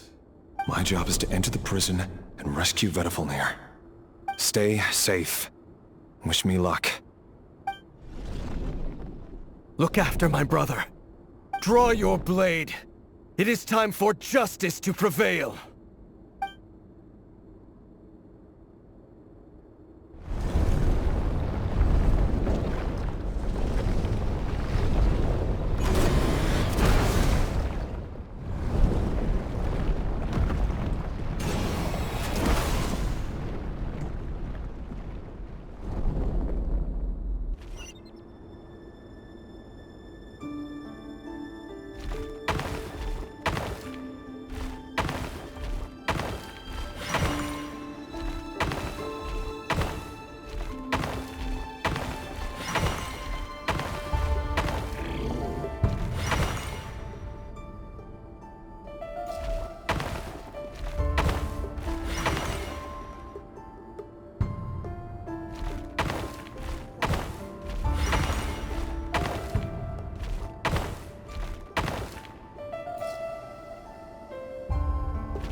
And the smell is abominable. Clearly, the king doesn't allow his prisoners a single shred of dignity. This is dire. Found you. Hello, Mr. Vedifalnir. It's you. Surprised? Oh, wait. I guess surprise isn't an emotion that prophets feel very often. I certainly felt some surprise in the moment when I was blinded. Surprise at the king's sheer ignorance. Surprise at just how unfairly this world responds to words of earnest remonstration. I'm curious. What did you prophesize this time? It wasn't a prophecy. It was a word of warning. Someone had to say it. The king has forsaken all reason in pursuit of his obsessions. I simply told him that if he continues on this path, Conria will surely fall. But he didn't listen. Worse still, he stabbed you in both eyes and locked you away. Dane asked for my help. The court is in complete chaos now, but I'm sure you predicted that. Everything is transpiring as I foresaw, yet I am powerless to change it. Fate is an immutable force. I can but lament as the inevitable unfolds. I do wonder whether giving a man the power to see the future does nothing more for him than slowly crush his spirit. Forgive my curtness, Vedifalnir, but the king did not suddenly turn on you today. His suspicions have been brewing for a long time. You can't have wisdom beyond the reach of your fellow man without attracting his fear and suspicion. There are things the king does not want to see. So, he doesn't want you having visions of them either. He blinded you because he thought this would make the visions stop. He wasn't entirely wrong. I did indeed lose my power to see the future. Right up until... Until what? Just now. I believe I saw something new. Well, tonight could go a lot of different ways. 5 of us banded together to storm the palace, also we could rescue you. This will go down as the most tumultuous day in Conrian history. I sense hatred in you, but also hope. A desperate hope that with the tyrant deposed, that will be the end of the story. But this is not the end.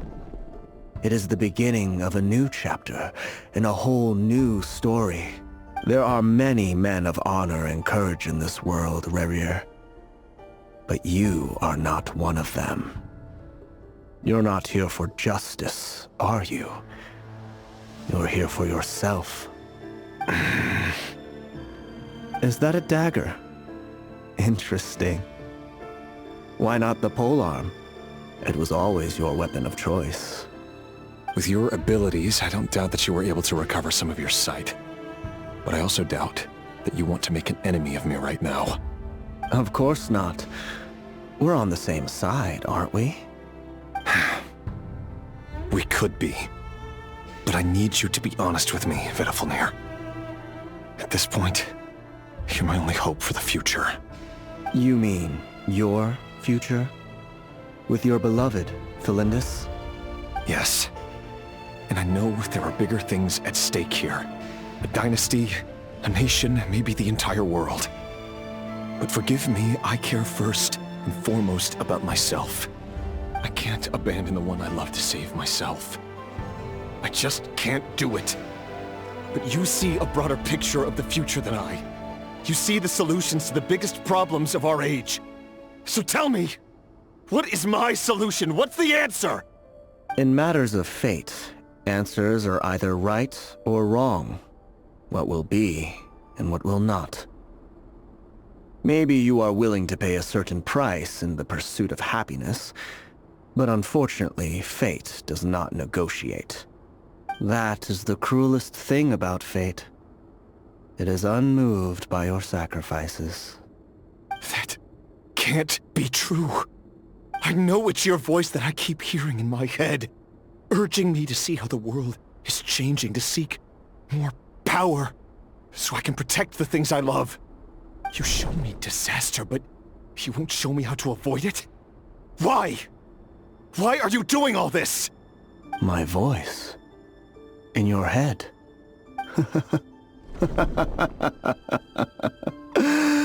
So, you hear it too. The voice that steals your mind, gains your trust, and drives you crazy. It turns out that we are not so different, you and I. Vedifalnir just broke into the strangest smile I've ever seen in my life, as if he'd discovered some monumental secret. But then he suddenly switched to looking extremely weary. Very well then. My advice to you is as follows. You must persevere. Whatever trials and tribulations you may face, be steadfast in the belief that they are your path to the future. For as long as you live, your story with Thalindis shall not come to an end. That is the only chance you have of fighting back against fate. It is up to you whether you believe my words. Regardless, that is all I will say on the matter. I have no right to intervene any further. I will hold you to your word. Thank you for setting me free. In return, I will tell you one more thing that you cannot afford to ignore. Just then, a strange wave of energy rippled through the city. We had no idea what it could mean. If I were you, I would head to the Universitas Magistrorum. The Universitas? Oh no! I'm sure we'll be seeing each other again very soon, Rerir. Whatever Vedifalnir said, I didn't catch it. I didn't even help him out of the prison. There was no time to lose.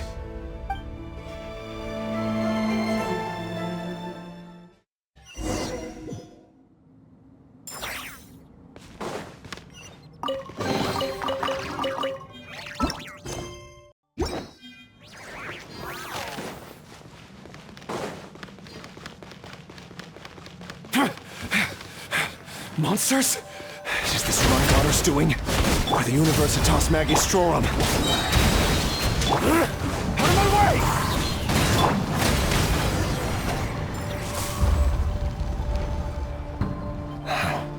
The Universitas. That reminds me of a rumor I once heard. Allegedly, the king installed secret mechanisms in the palace and around the city. No one knows where they are or what kind of power they hold. But if they were ever gonna activate, it would probably be on a night like tonight.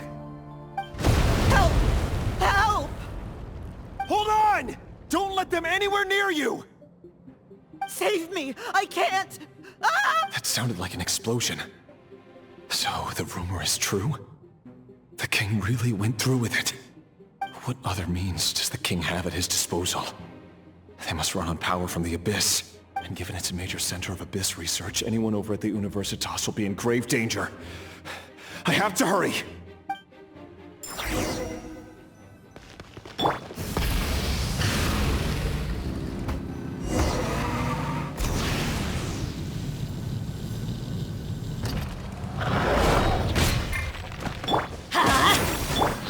One with nature! Let's light it up! Everybody stand back!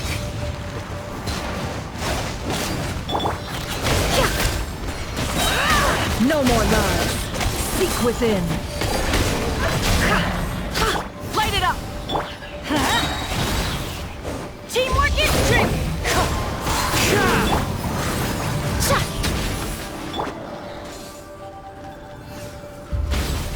Light of the blazing sun! Full throttle!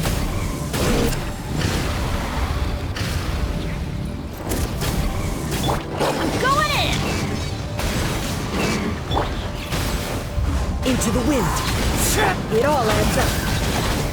Can't hide the truth. The mystery unravels. Show no mercy! Suffer the wrath of Eve! Try and stop me!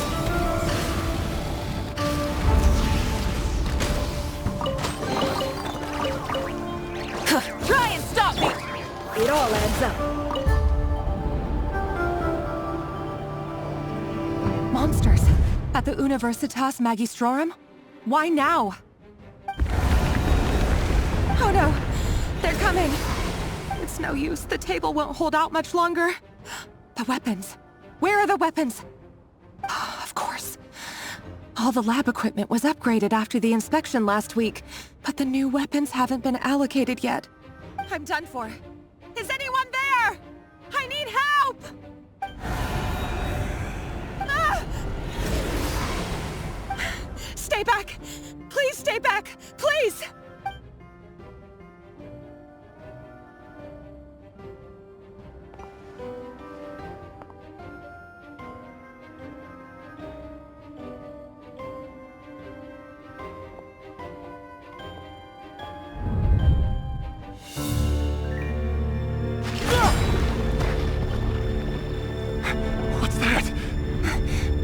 Rear. So the rumors about your work are true. What? No!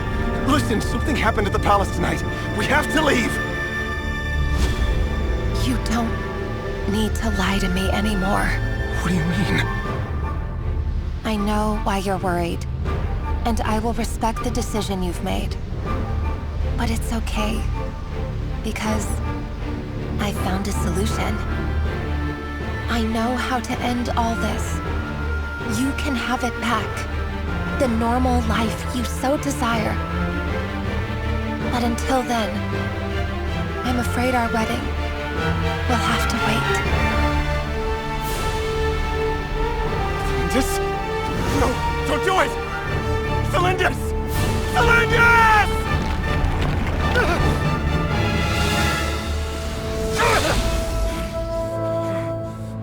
I told you, Rerir. Let her go. You will find someone better.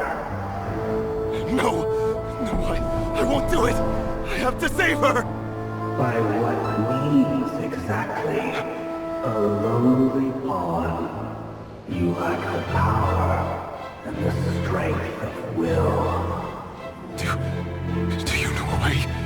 Tell me! Come to the palace. Join us.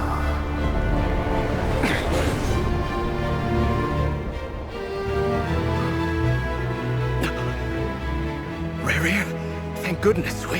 Step forth. and take your share. You made it. Not you too.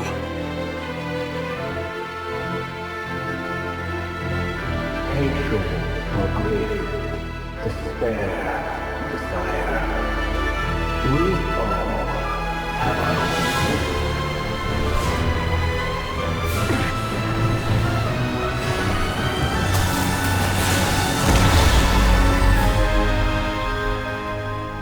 Rayrear.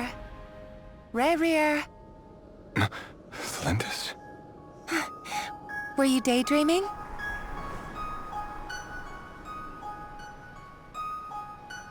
You still remember, Rayrear? That question you asked me a couple of weeks ago? Oh. You mean the proposal? Yeah. I'm wondering, where do you think would be a good place to discuss it? Maybe in the garden? Or were you thinking a fancy restaurant? It's your choice.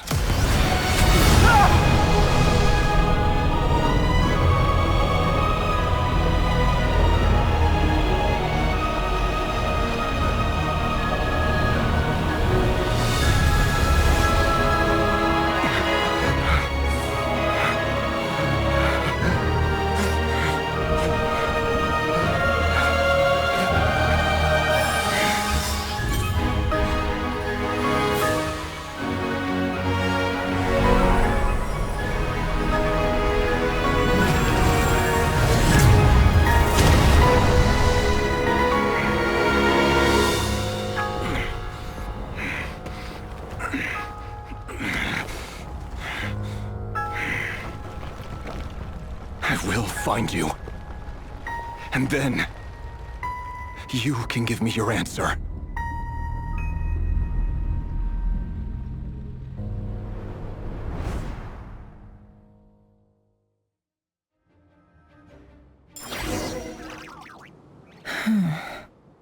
So that's how the Raker of Solnari was born.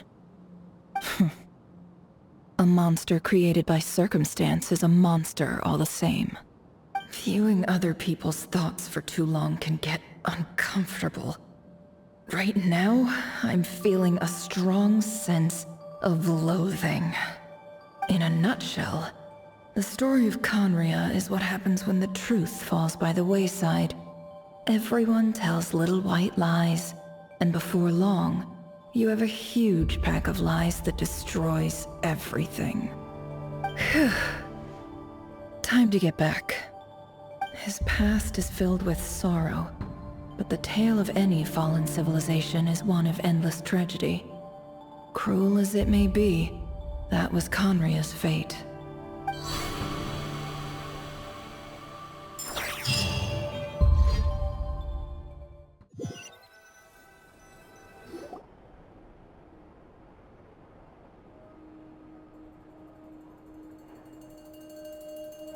Everyone, I'm back.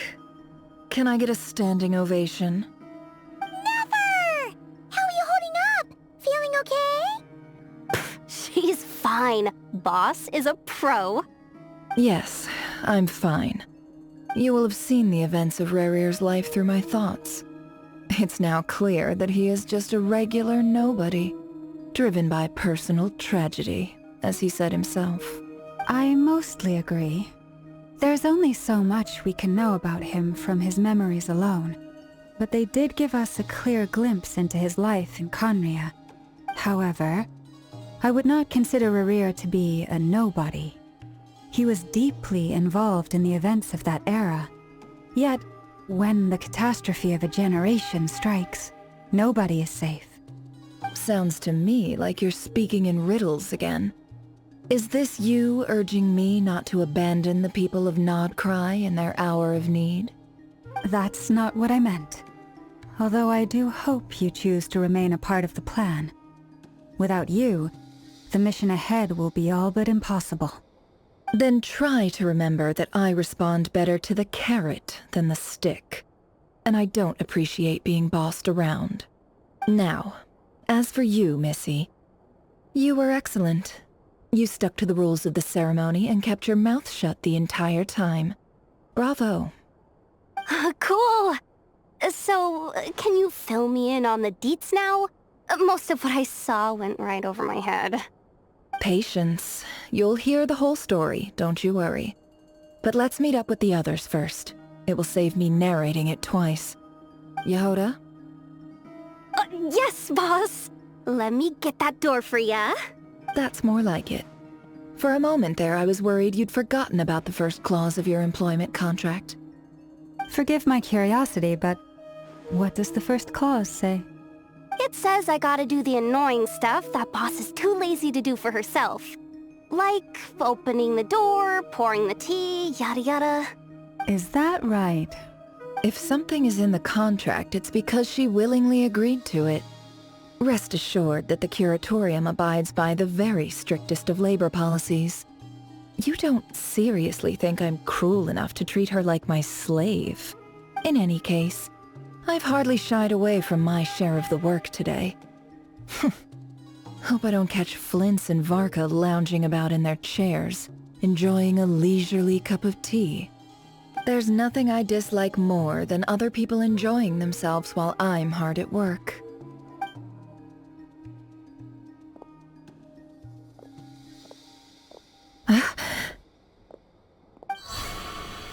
Oh no.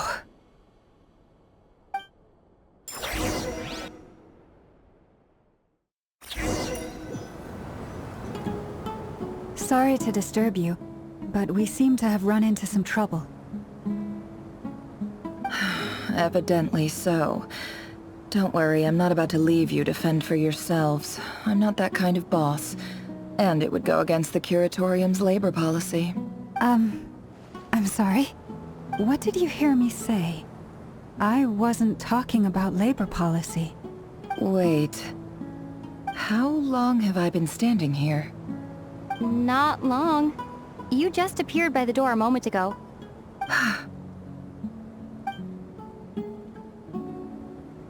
Boss, what's wrong? You look like you've seen a ghost. We've been tricked. We never left at all. Somehow I hallucinated that whole scene back inside the office. Hallucinated? But how? How indeed. This place should heed my will alone. All thoughts and actions that occur in here are just a result of pawns moving across the chessboard in a carefully calculated manner. And nobody has access to this chess set but me. So you control everything in here? More or less. But yes, it's a special technique of mine. Has anything like this ever happened before? Only once. It was the first time I used the chess set. Is there any similarity between what happened then and what's happening now? I suppose my thoughts are a little turbulent, which was also the case my first time. Is there anything I can do to help? The first clause of your contract clearly states that I only need your help with things that I'm too lazy to do myself. Meaning, you're not feeling lazy right now? Meaning, this is not something Yehoda can help with. The chess set is a personal treasure that I alone understand. I must be the one to find our way out of here. Boss, it's fine. Really. Let me do something useful. Oh, listen to you. Whatever would I do without you, Yehoda? What? Really? Yes, really. Where would I ever find another employee as obedient and servile as you? God forbid anything ever happens to you. Oh, okay. Well, anyway, I was thinking of fetching some water. There's gotta be a source around here somewhere. I suggest everyone finds someplace comfortable to take a rest. We gotta conserve our energy. Even though all this chess malarkey doesn't exist in a physical sense, mentally speaking, it's all real. And so is our tiredness and fatigue. You don't want to dismiss mental fatigue. Just because it isn't physical doesn't mean it's any less serious. But anyway, I got your backs, so don't worry about a thing. Don't I have the best employees? Jealous much? If we can find a suitable time, I'd love to borrow Yehoda for a day to help out at the Frost Moon Scions. Would you be amenable to that, Boss Nefer? Oh, Lauma. Have I ever told you just how pretty you are? Beauty runs from the tips of your antlers to the depths of your imagination. Time to rally, everyone. Follow me. As we continue our journey, the same rules will apply. That means stay focused and no talking no matter what we encounter. And don't disturb the chess pieces. You have my word that I will get us all out of here.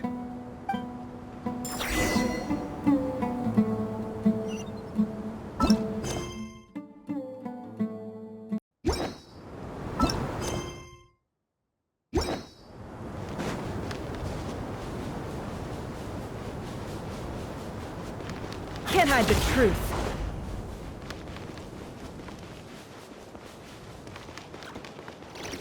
This place looks familiar. That's not a good sign. There's... I wasn't expecting visitors at this hour. Wait, is that? Oh, it's him. There you are! Sinue's been looking for you all day. I think he has some news for you. Oh yeah? What were you doing just now, Uncle Retinue? Hiding away some more loose change? I know I saw some Mora. What do you mean loose change? Oh, come on, I'm too old for this. Just pretend you saw nothing.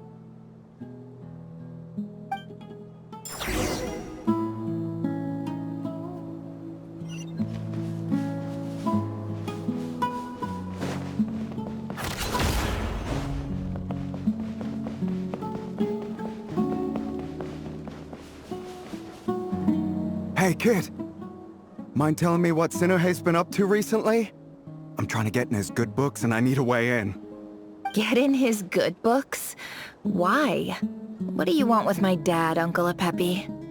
I've written a new song. I was hoping to showcase it at the next festival, but I'll need his approval. A new song, huh? I'd love to stay and listen, but unfortunately, Uncle Retinue says my dad's looking for me. Well, there's plenty of time and I'm not going anywhere. See that pile of stones? I'll be sitting there warming up my vocal cords. Come find me when you're done. Pile of stones. Got it.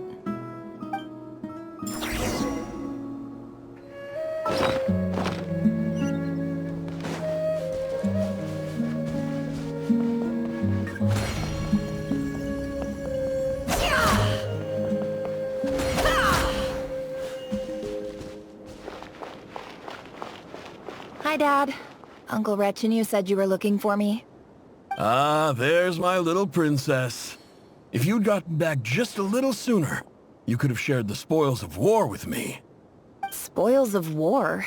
Who were you fighting against, Dad? It was just a figure of speech.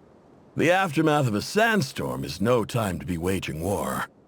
I was talking about our war against thirst. I went out to fix our water supply problem, and now I'm back. Which means... We have a well again! That's right. I found a new one and brought back as much water as I could carry. It should last us for a good while. If it wasn't for these blasted sandstorms, our wells wouldn't be caving in. You wouldn't be spending all your time out searching for new water sources. As the chief of our tribe, I'm supposed to be leading us out of hardship and poverty, onto better things. You know how prosperous our ancestors were. I've told you all the stories. And look at us now, squeezed into these hovels. No one would choose this, if it wasn't for the endless wars over the years. But things are looking up. I started working with some folks from the academia a few months back. They gave me some contacts in return for my assistance in the desert. So you're the academia's helper now? Special ambassador, they call it. Think of it as a partnership. It's nothing bad, okay? We've been isolated here in the desert for too long. Seeking opportunities elsewhere is the best thing for us. and the fastest way to progress. So, do you get anything good out of being a special ambassador? Of course. My luck's improving all the time. One day, I swear I'm gonna lead us out of this place. We'll find somewhere new. Somewhere better.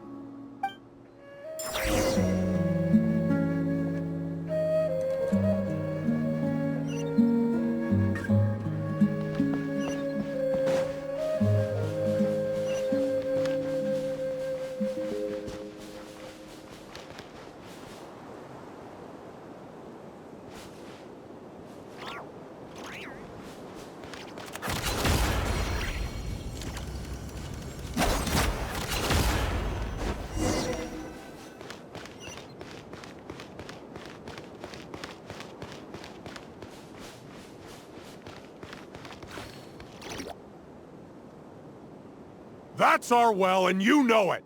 You stole from us! Well, you've gone from chief to thief, and now you have to face the consequences! Did you really think you could take our water without permission and get away with it? You're either brave, stupid, or both. And that Special Ambassador Act? Yeah, nice try! We spoke to the Academia. They said it was all news to them. You're a liar and a cheat!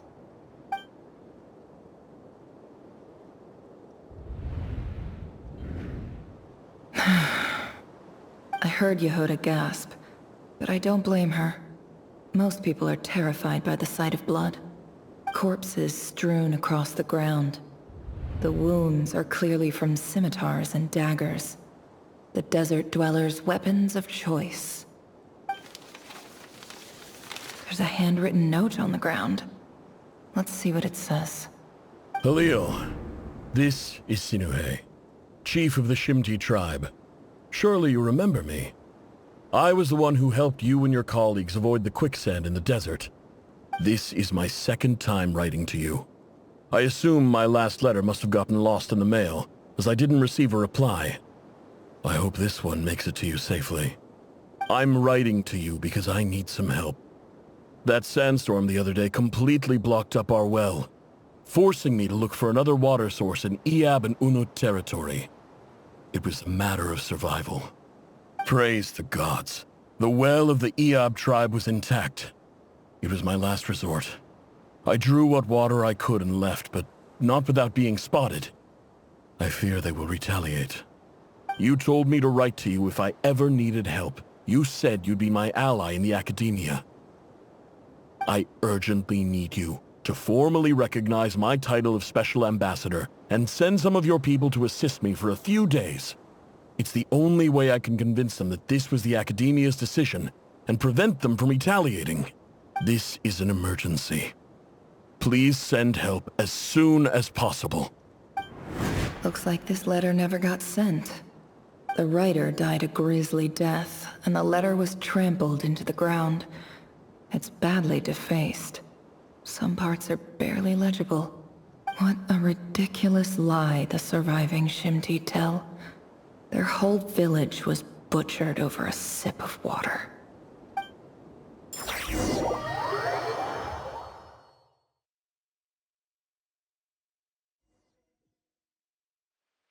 Ah, officer. Welcome. Welcome to our humble village. I thought you would at least have the courtesy to provide some respectable libations. This is the finest wine Aru village has to offer. I promise.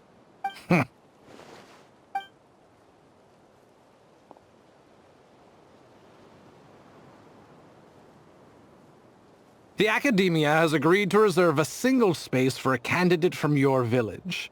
But I remain skeptical of this entire endeavor.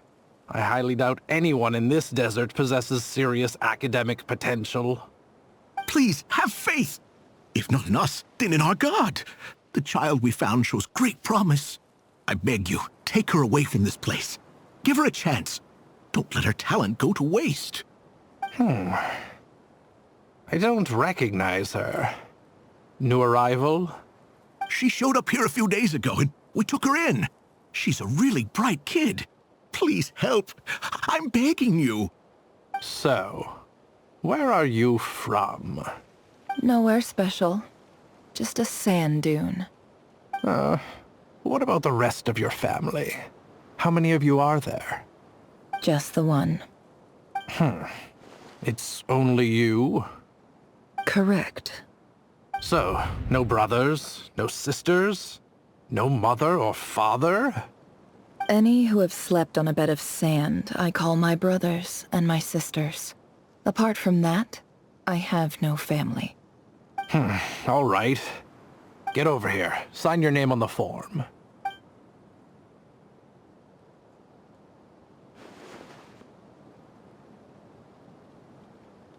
Never? You're rather fair-skinned for a desert dweller.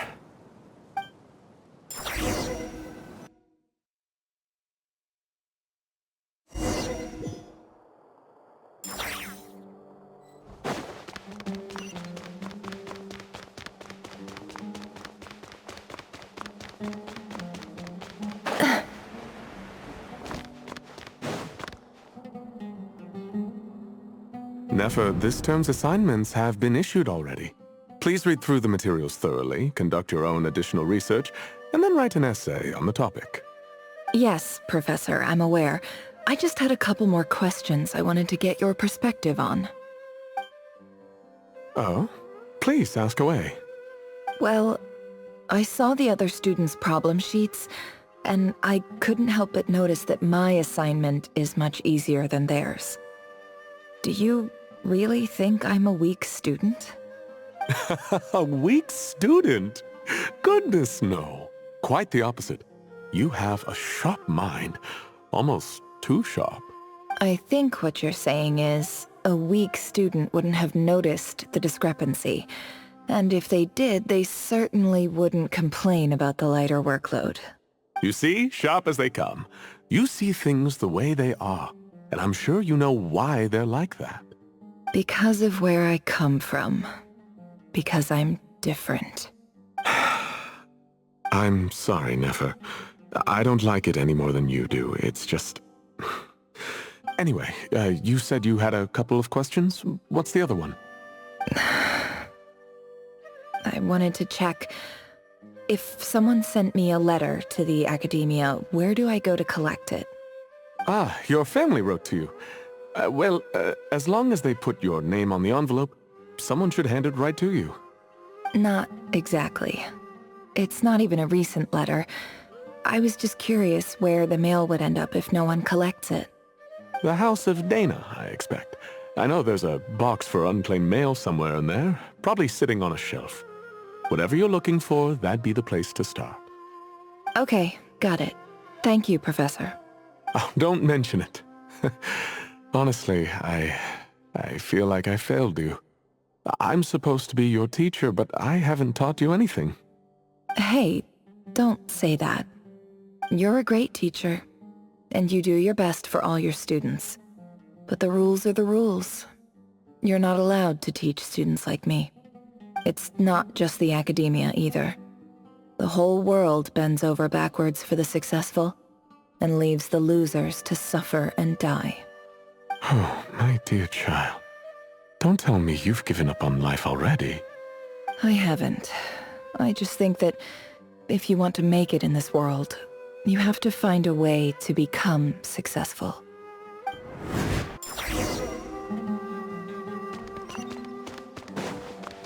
It all adds up.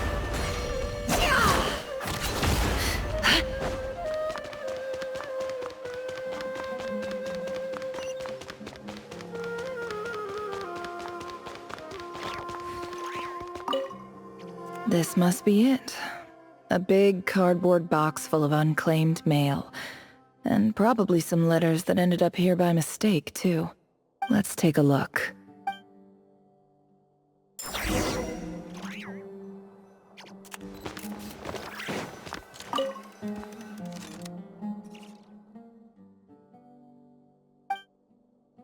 A dilapidation survey from Port Ormos. Looks like it's from a Core of 30 representative. What a strange thought. A bunch of mercs losing sleep over rundown buildings. This one was never even opened. I guess the recipient didn't care what the Core of 30 had to say about anything. Who was it addressed to? I don't recognize the name, but it must have been a Ksharawar professor. This one is addressed to the Immorta Sage. The title is Changes Observed in Satyavada Life Symptoms. Why do all these letters read like full-blown dissertations? Guided by the incense, we became lost somewhere in the forest. All the barriers between levels of consciousness disappeared as our minds soared around in circles, looking for a branch to seek refuge on. In clinical terms, these symptoms fit the description of incense poisoning.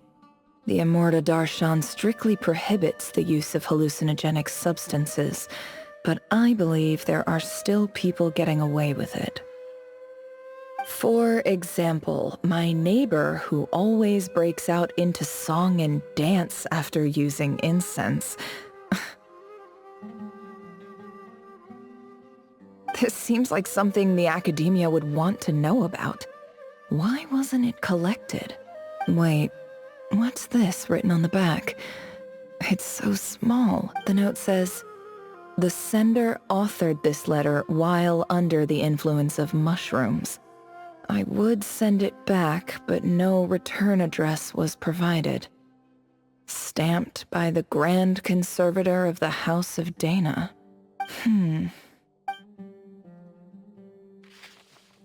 This next one is addressed to Grand Sage Azar. A few words of protest regarding recent changes in Sumeru's educational policy. In recent years, the academia has taken on a small number of students from the desert region, as per the policy to this effect. However, it appears to me that these students have not, in fact, been provided with educational opportunities that are, in any meaningful sense, equal to those enjoyed by their peers. As well as receiving dumbed-down assignments and perfunctory tutoring, they do not even have full access to the Akasha system. Education is the fundamental purpose of this institution, which should go without saying in a nation whose founding virtues are knowledge and wisdom.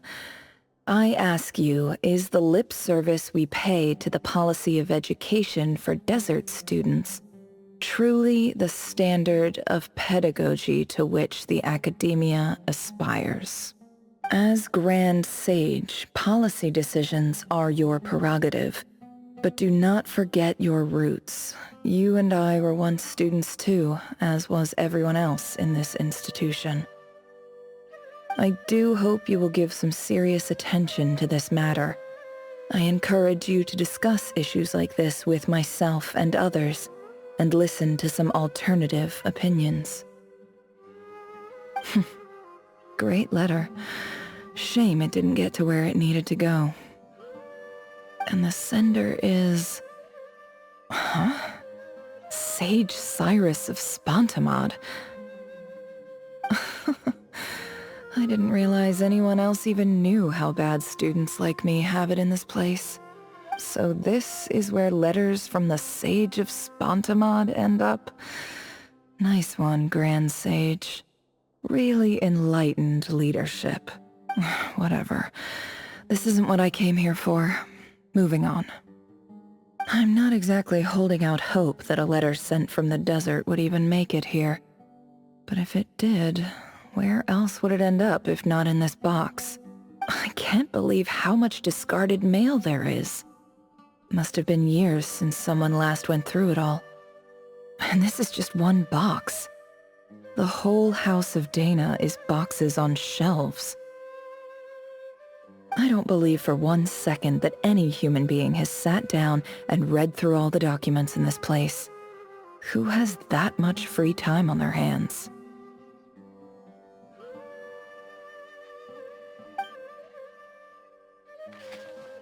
Wait, could this be it?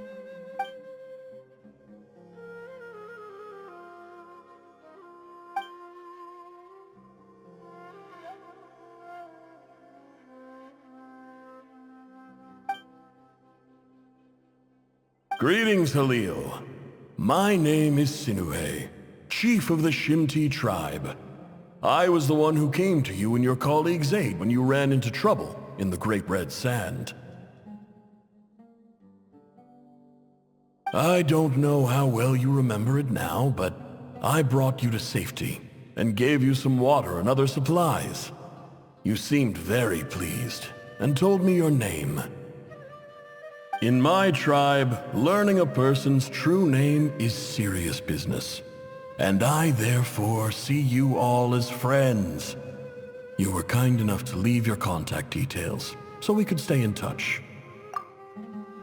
The Shimti tribe lives a harsh, nomadic existence in the desert. You were sympathetic towards my plight, promising to make me a special ambassador of the academia and help us find a way to make a better living. This brings me to my reason for writing. Our tribe has fallen on particularly hard times, and I would like to ask for your assistance.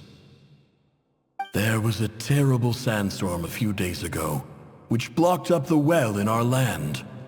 To ensure my people's survival, I had no choice but to venture into Iyab and Unut territory in search of an alternate water source. The Iyab and Unut are descended from the Thamudians, while we trace our ancestry to Tulatala. We worship the Lord of Flowers and have had relatively good relations with our fellow tribes up until now. I found a well belonging to the Iyab tribe. They declined to help us, but I really had no other option, so I took some water to keep me and my tribe alive. My actions are certain to incur their wrath. When we met, you assured me that you would be my ally in the academia. I would like to take you up on that offer, because I really need your help. I wonder if you could send an academia representative to meet with me. That aside, the last time you were here, you mentioned that the academia had started accepting students from the desert, and I told you a little about my daughter, Nefer. We have next to no resources here in the desert, and my power and influence are limited. Would you From the outset, the academia never took you seriously. Those things they promised were just empty words. I doubt they even remember the name Sinuhe. And you were so emphatic that your luck had finally changed for the better. You swore you'd lead us to a better place one day. You spoke with such conviction, like you were the most powerful chief in the whole desert. You liar. You lied about everything. You promised the world and delivered on none of it. And who fell for it? Just me, by the looks of it. Despite your best efforts. Which makes you a pathetic liar. You weren't even any good at it. I think I'll take over from here. Let me show you how it's done.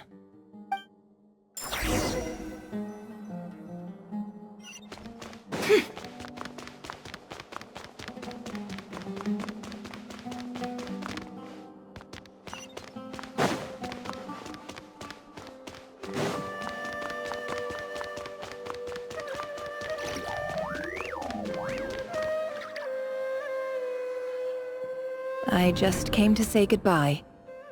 Thanks for everything you've done for me in my time here. Nefer? You packed your bags. Where are you going? I'm quitting.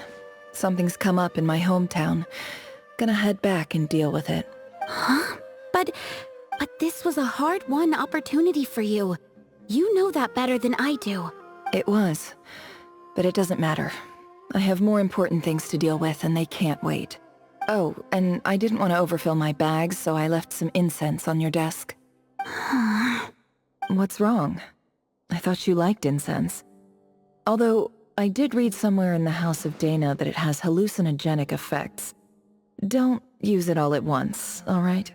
Isn't this the stuff you brought from your hometown? You're just letting me have it? But you said it's a rare and valuable commodity. Yeah, about that. I lied. It's not rare at all. There's this bunch of ruins near my hometown that are practically overgrown with this plant. It's not worth much. Keep it, it's fine. But never... Alright, that's all from me. You take care.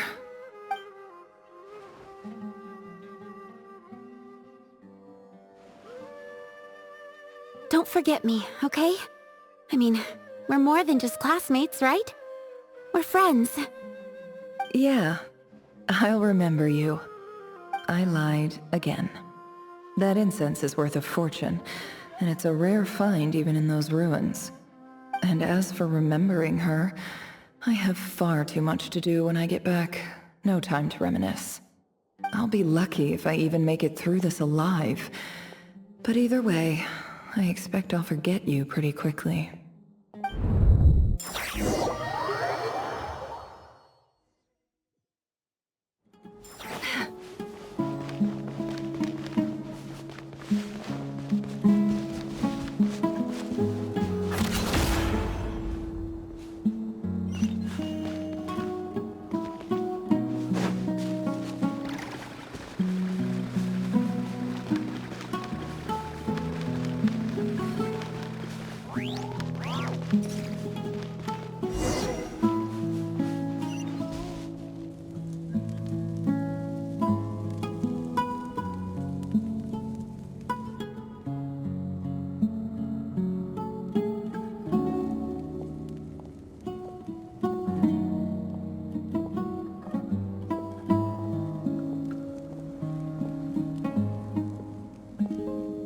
It's a pleasure to meet you, Mr. Arif. So, what does the Academia want? Since they've sent their special ambassador, I assume there's a big business deal to be made. If not, I'd be very disappointed. Please, sir, lower your blade. You're lucky I'm the one they sent. Not all special ambassadors share my admiration for the Iab people. The ever-shifting balance of power in the desert reduced the once great civilizations of this region to rubble and sand. But the story of the Iab has a very different trajectory. Others grew weak, but you grew strong, beginning in obscurity and moving to prosperity. You're the only ones who defied the trend. Huh. So, you do know who you're dealing with? This well is the perfect symbol of your strength, is it not? It used to belong to the Unut, but it looks like you have control over it now. You're not wrong. But I'm sure you didn't come all this way just to flatter us. Of course not. I came to bring you some very good news. Some information that recently came to light, which might just be your ticket to freedom.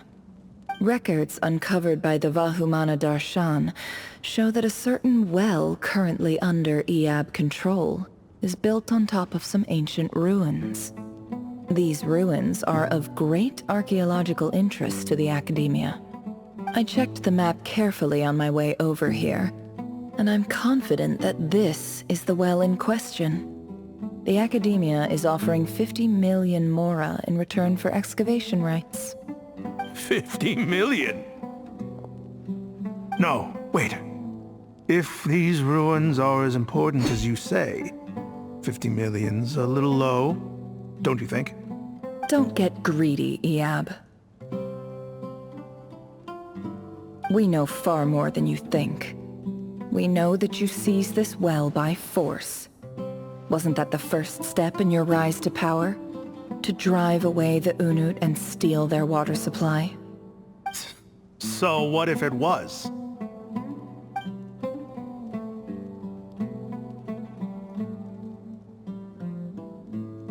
Don't worry. As unscrupulous as it was, it's something we're willing to overlook. The Academia is only interested in dealing with the de facto power holders in the region. I hope I am making myself clear. And I hope your words are the truth. If I find out the Academia is trying to play me, I'll hunt down every one of your people and make you watch as I cut their heads off one by one. I assure you, Chief, that would not be in your long-term interests. You don't want to make an enemy of the Academia. You see how I'm dressed, don't you? I appreciate that you've never been to the rainforest, but surely even you recognize an ambassador's attire when you see it. And what does a barbarian like you have to lose anyway? You really think the Sumeru Academia would bother to come all this way just to lie to you? We have more important things to worry about. All right, I take your point. The Academia is the highest authority in the land. I'm sure you're trustworthy people. In that case, we have a deal. We will sell you the excavation rights. I'd like to thank you, Ambassador. This is good news indeed. Excellent news. In fact, it calls for a celebration. Would you do us the honor of staying a while and enjoying some Eab hospitality? Gladly. I am partial to wine myself, and I trust you are as well. So let's indulge in a few drinks together, in celebration of this momentous occasion.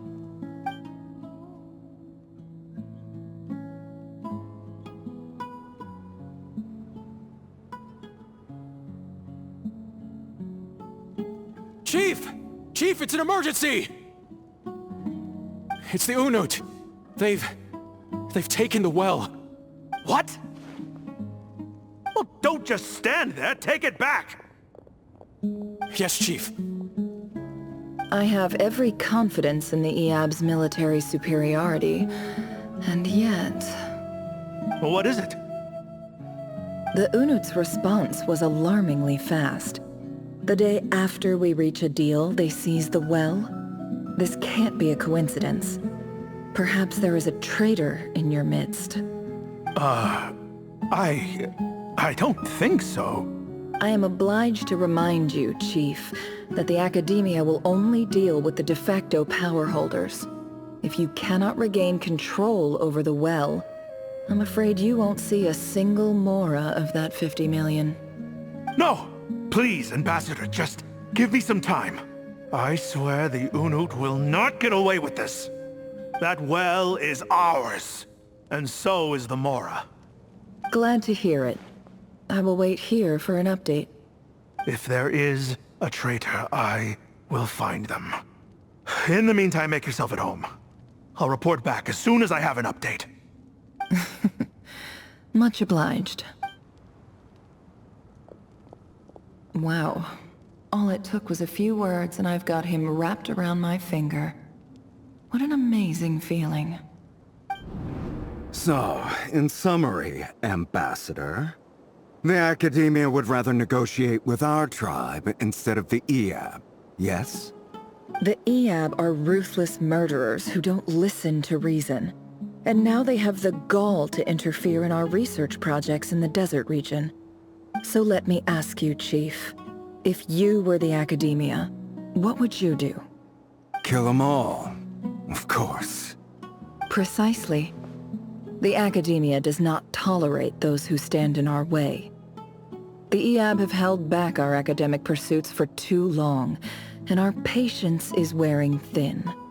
At the same time, there is simply no way that the Academia can be seen to be intervening in desert affairs.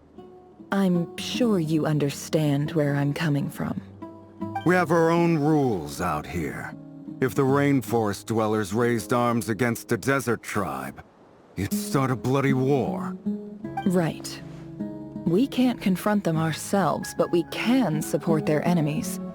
The Unut have always had strained relations with the Eab, which makes you our natural allies. Natural allies.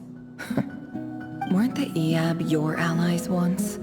You were quick to send them after us to protect your interests back when we stole that water. And now look at you. You're at each other's throats. Let me be clear. The Academia wishes to collaborate with the legally recognized rulers of the desert in this matter. We are asking for excavation rights to that well, and our offer is 50 million mora. Say no more. I believe we have an understanding. Good. Then I suggest you get to work. Get us access to that well, and the mora's yours. You see, Dad? Lying is easy when you know how. People will believe anything.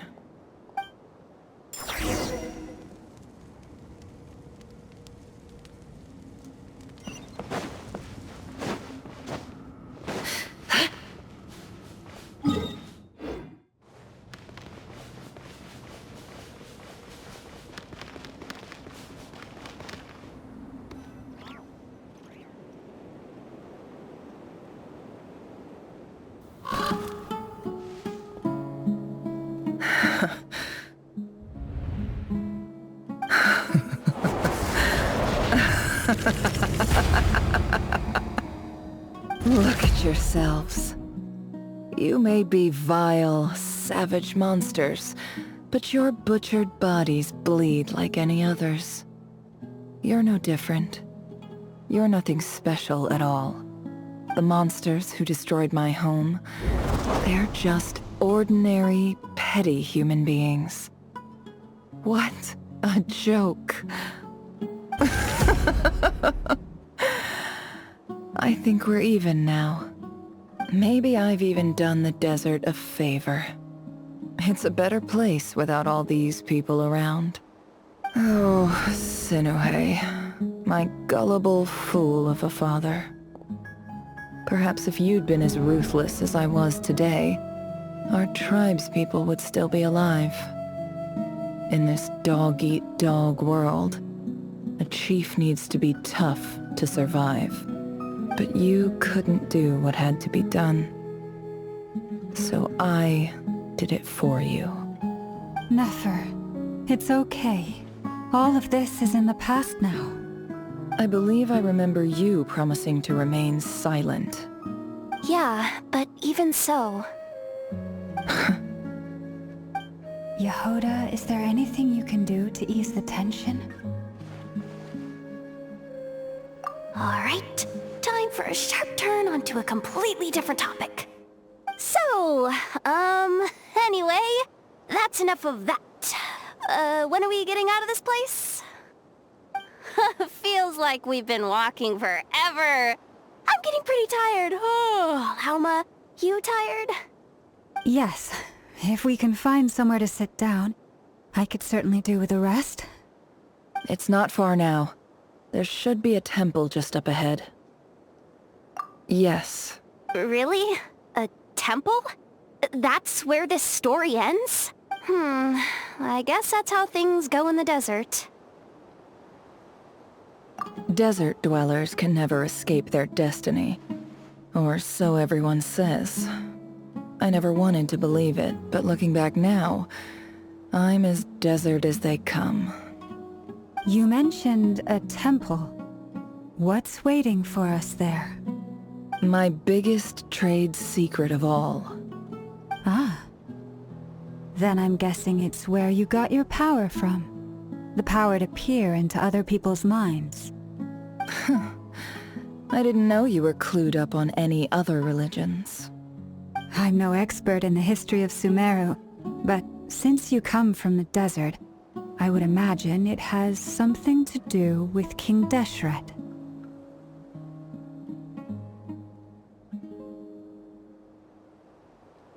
Sounds impressive. Oh, I know who you mean. General Mahamatra Sino. The spirit of Hermanubis dwells within him. That's Boss Neff for ya. She knows everything. Sino's hardly a figure of obscurity, but I know about Sethos too. What about him? Is he a big deal or something? Well, he's not a small deal, let's put it that way. Please, This is the bare-bone basics. Save the flattery. Thanks for your patience, everyone. I'm sure it's been a lot to take in. With any luck, that's our exit just up ahead.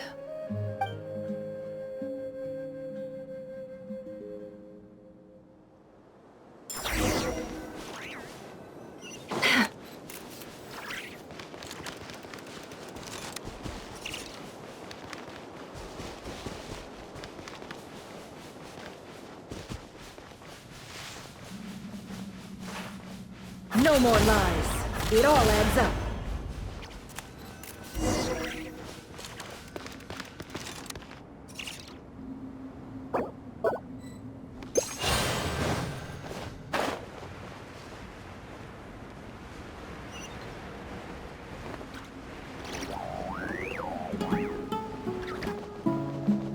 I saw this coming.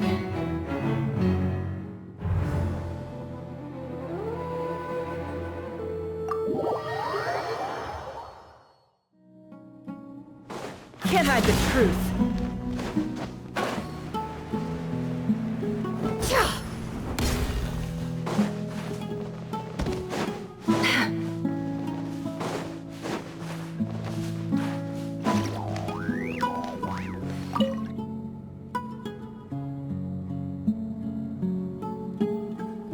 Uh-oh. Uh-oh. Uh-oh. I'm totally out of my depth here. I don't have anything to add about any of this stuff. Like, look at that statue, for instance. I want to do the whole name-dropping, this girl knows her stuff thing too, but I've never seen anything like it before. A statue with the head of a bird. That's Thoth, the Ibis King, one of the 7 pillars of King Deshret. The legends say that he, the Crocodile King, and the Goat King were the 3 retainers of King Deshret. Let's take a look.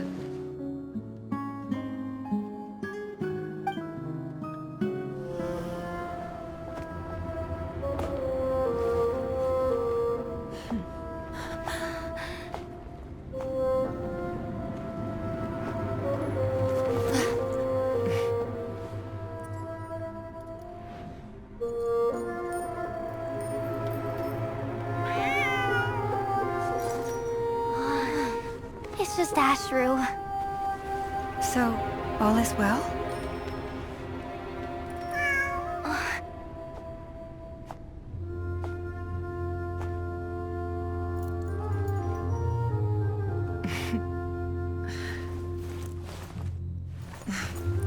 Typically speaking, at this point, the world disintegrates. Then we find ourselves back in the outside world. Besides, these are my memories. There's nothing to fear. You're sure? Of course. It's almost over.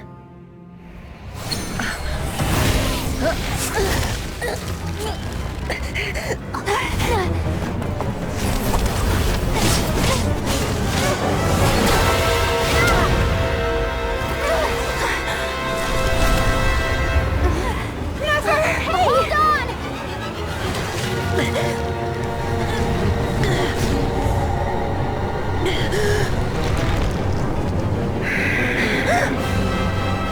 Knowing too much is always a death sentence.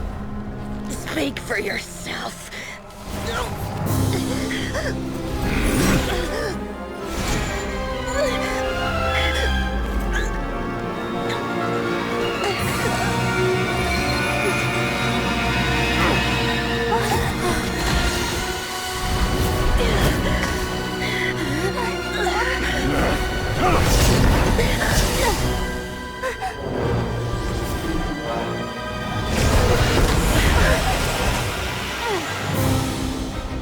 How repulsive.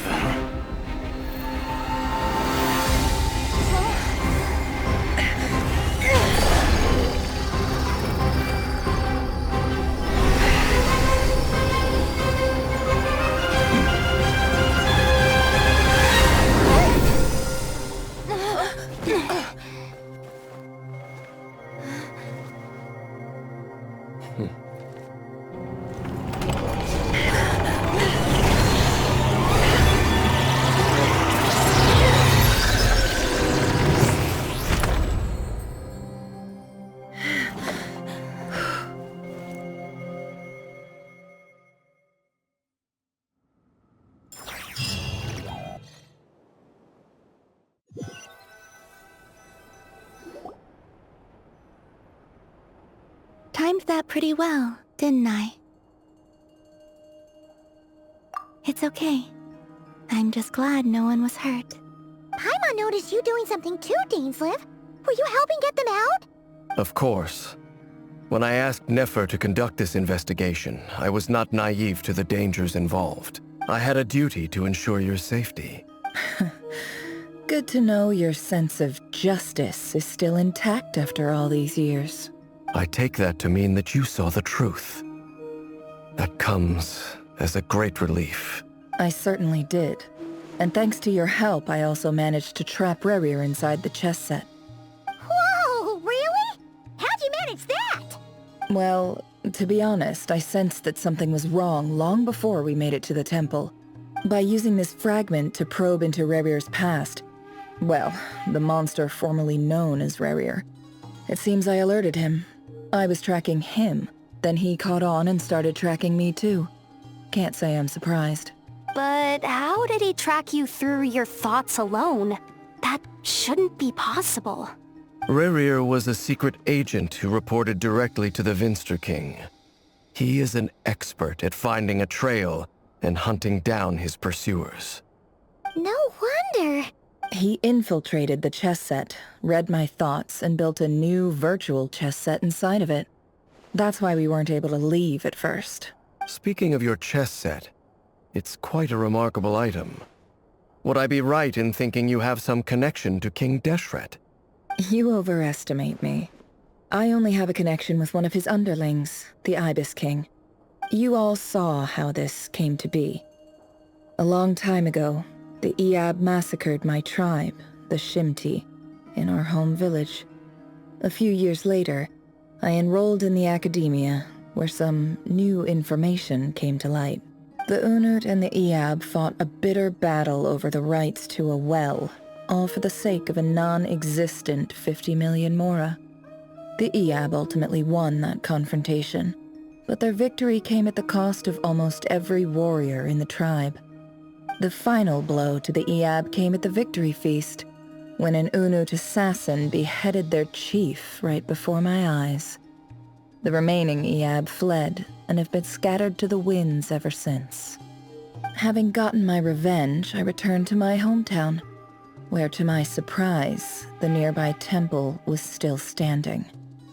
There it was, seemingly immune to the relentless hostility of the desert, while my tribal home lay in ruins. As I stood there gazing at the temple, I noticed a cat just outside.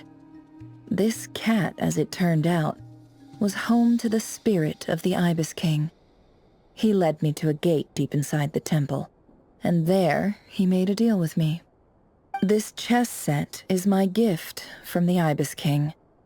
The chessboard within is made to the same specifications as the one in the mausoleum of King Deshret, and represents his power of piercing analysis. With this chessboard in its container, I gained a certain ability to perceive hidden secrets. Now, you could conclude that the Ibis King simply wanted to give the people of this world the power to seek the truth, but I don't believe that's the full story. Every god plays favorites. Their hearts are as fickle as any human's, full of secrets, perversions, egotistical tendencies. But precious few gods are willing to admit this. It is the same with all powerful forces, including fate itself. Their gaze falls preferentially upon a select few. As you rightly point out, this is an act of favoritism. If you're alluding to the Abyss, then yes, I agree. Gather the others. It's time to share everything I've learned.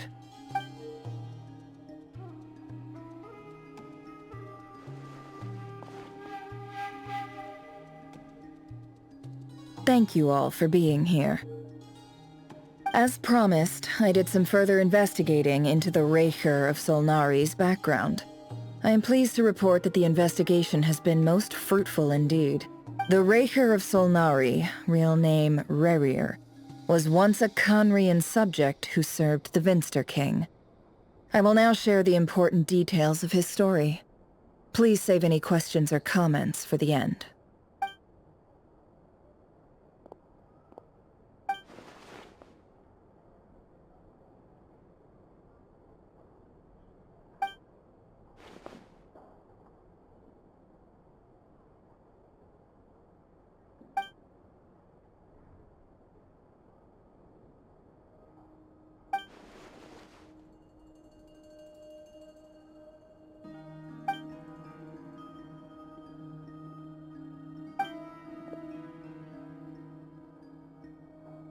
So that's why he's so obsessed with the moon.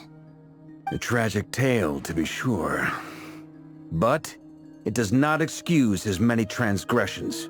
No matter how much Rerir suffered in the past, the fact remains that he is what we know today as the Wild Hunt, wreaking havoc upon innocent lives in Notcry. He becomes more dangerous with each passing day. If left unchecked, it is simply a matter of time before all of Teyvat suffers the consequences.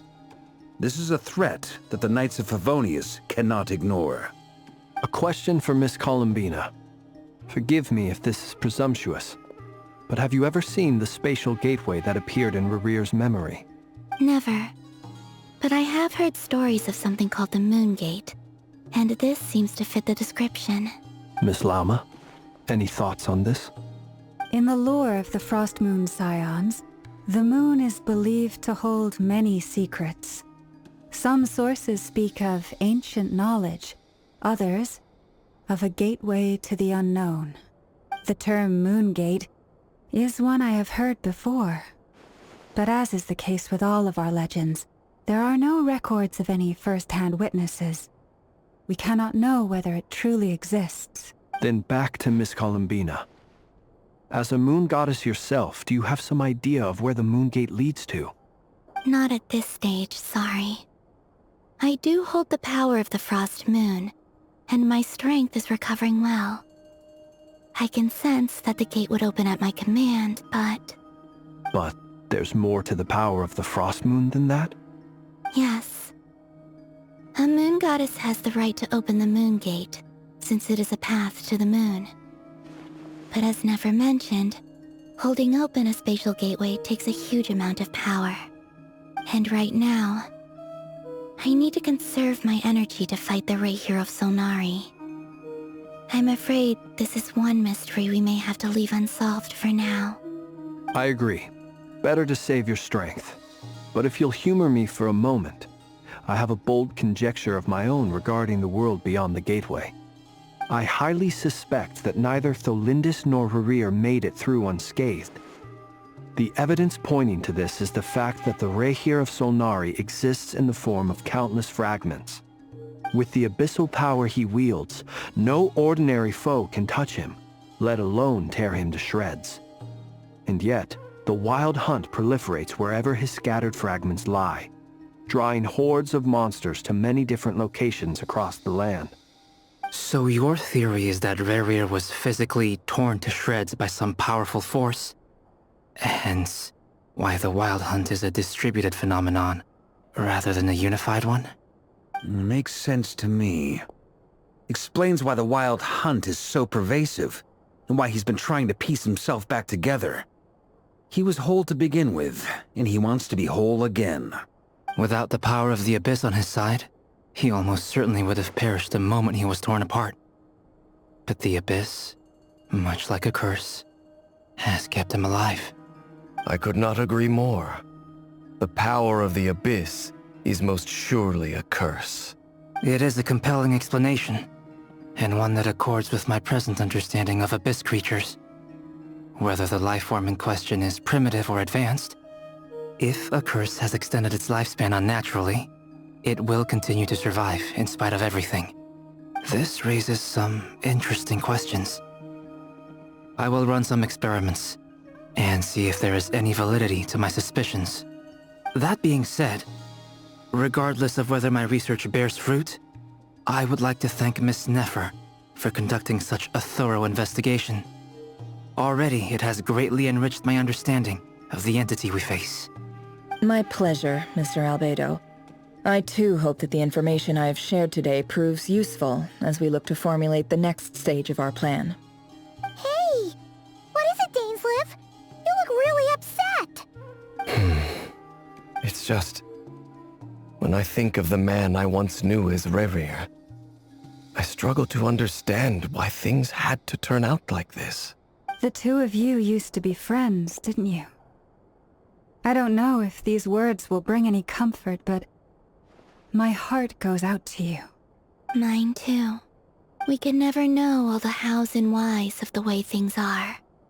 The moon and stars are full of untold secrets and lies. And the skies are host to many more mysteries than these alone.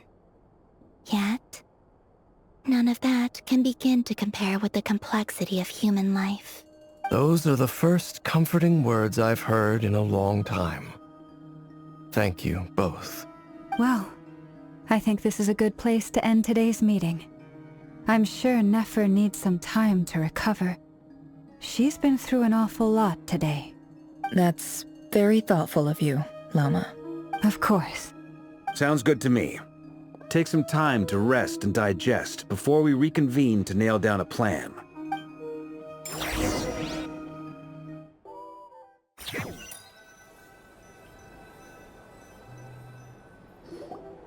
Hey, is this a bad time? Hope I didn't kill the conversation.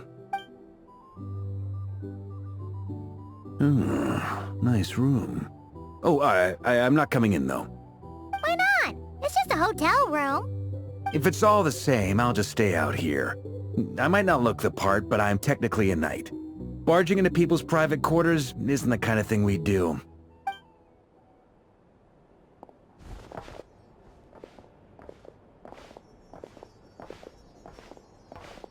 Anyway, Nefer went back to the curatorium to get some rest. But before she left, she shared some things with me that I thought you should be aware of. Firstly, although she managed to trap the Raker of Solnari inside her chess set, there's no guarantee that the power of the Ibis King is any match for one of the 5 sinners. Their powers are beyond our comprehension. It's only a matter of time before he finds a way to break out. We have to come up with a plan and take care of him before that happens. Honestly, I figured that might be the case. So, how long have we got?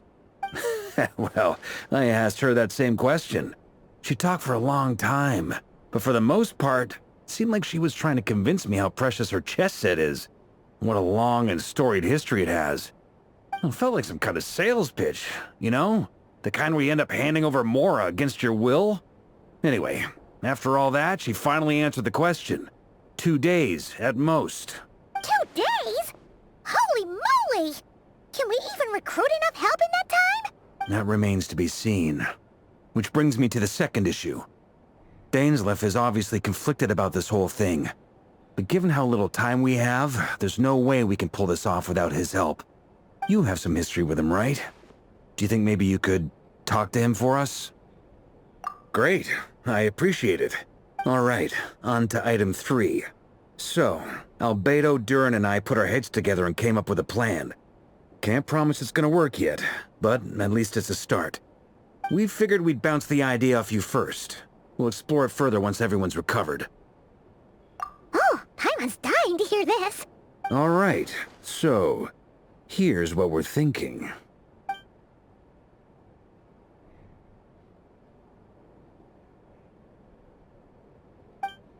We felt a little uneasy about roping you into this. I mean, firstly, you're not locals, and secondly, none of us are your boss. You're well within your rights to refuse if you so choose. Roping us in? Why would you even say that? We know the stakes here. It's all of us against the Rayher of Solnari, or none of us stand a chance. I choose my words very intentionally, I'll have you know. I like to think there's an art to striking a down-to-earth tone even when the stakes are through the roof. Sir Varka, I have a few thoughts about this plan. I'm all ears. I think we can be more flexible with how the roles are allocated. In my view, the most sensible lineup would be like this.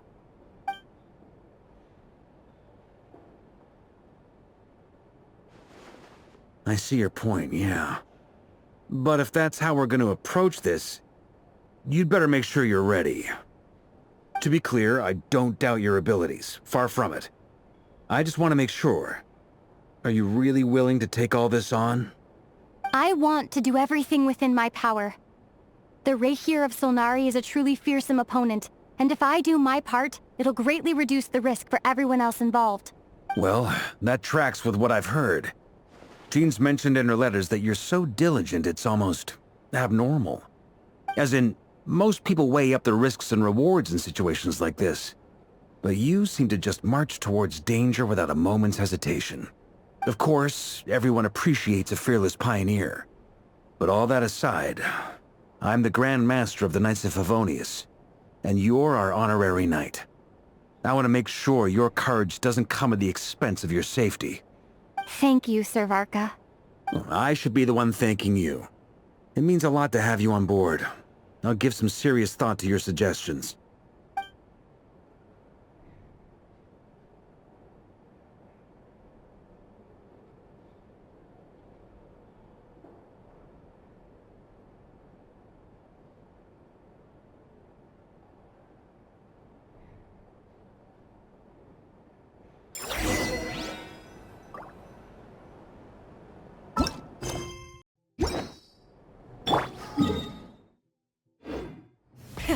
Rev the engines!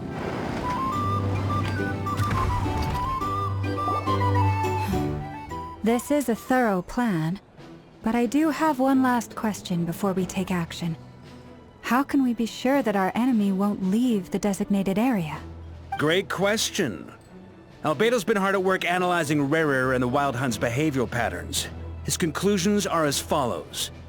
Firstly, from the earliest known confrontation until now, Rerir has never displayed any ability to manipulate the dimension of space. So it's unlikely he has any power in that domain. Secondly, he seems to have a particularly strong vendetta against our group. If we put him in a fight-or-flight situation, he'll choose to fight every time. Thirdly, finally, and most importantly, he is consumed by hatred, both for the moon and for his enemies. Turns out, we tick both of those boxes. We have a reincarnated moon in our ranks, and a spy who accessed his private memories without permission. He'll be baying for blood, not looking to escape. As someone who's had their fair share of interactions with the Wild Hunt, those all seem like valid observations to me. Understood. Then I will defer to the verdict of the group. Well, everyone, that's the plan in full detail. Albedo and Durin are carrying out their part as we speak. Plan approved. Scheduling. Okay, any firepower you need, I got you covered. Let's light this baby up. The Frost Moon Scions are behind you as well. And the rest of you? No objections? All right, then it's settled. This is the plan we're going with. Next up, an old tradition of mine. Anyone who wants to back out, now's your chance. Wait, we can still back out of this? Everyone says things they regret, right? I don't want anyone feeling trapped because their mouth said yes before their brain had time to think things through. A very people-first approach. I hear that's common practice in the Knights of Favonius. Heh. Who'd you hear it from? D-Luke? Shh. We don't use people's real names at work. This contact will be known only as Owl, please and thank you. This plan can only work if everyone does their part. Flint's and I will absolutely support it. We shall indeed. You'll be glad you accepted our help. Also, you are the last person I expected to see here, Miss Dory. It's not often I get called Dory in a work context. My peers usually call me Lord Sangamabe. So, the longer your name, the higher your net worth. Is that the idea here? In that case, Mr. Flint's here must be worth a fortune. That's right, I know your full name. It's... The walls are thin here. I'd appreciate you keeping that a secret. Okay, fine. I'm actually only here as a favor for someone else. Do you have any idea how much it would cost to hire me otherwise? Oh, does this mean someone out there actually has the power to boss Dory around? It most certainly does not. We have a long-standing and mutually beneficial business partnership. She's actually the mom of a friend of yours. Said mom supplied me with a great little trinket, but now that lady's ruined everything. If I don't start building a little goodwill now, my whole business in Notcry is gonna go down the drain! Okay. So what exactly is so special about this pendant? It's a lucky charm that a great mage made for me. We have a business relationship, and she was worried that something bad might happen to me. So, She wanted me to have something that can store power to protect myself with.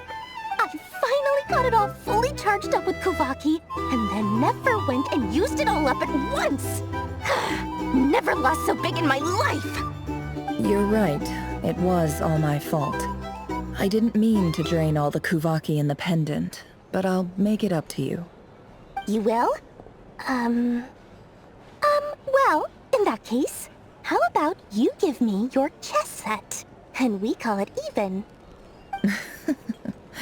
I knew you'd say that. Well, it's yours if you want it. In fact, take it now, and I'll even throw in a free Raker of Solnari. Deal? You're putting me in a difficult position here. It's a very useful thing to have around, but I have a funny feeling it won't be around much longer. I guess we'll see in a couple of days. Looks like bankruptcy for me. Hey, don't be so pessimistic. See this through and you never know. You might find a new business opportunity on the other side.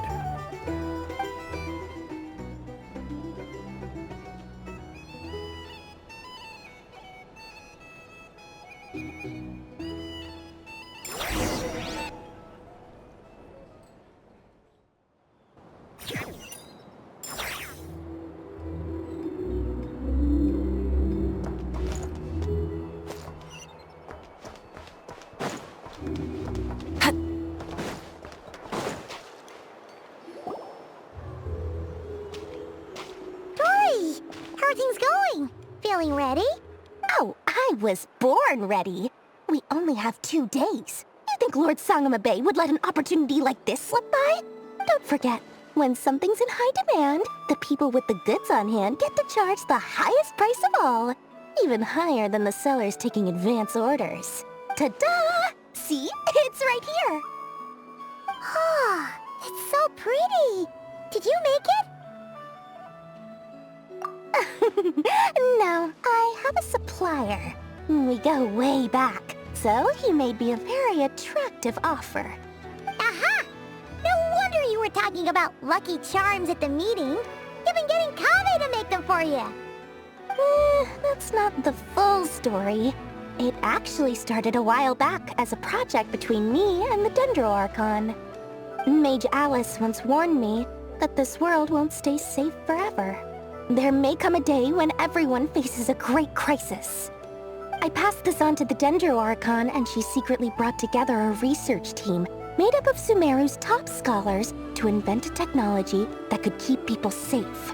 I won't go into the details because it's all very complicated, but if you want to know more, you can ask the Dendro Archon about it sometime.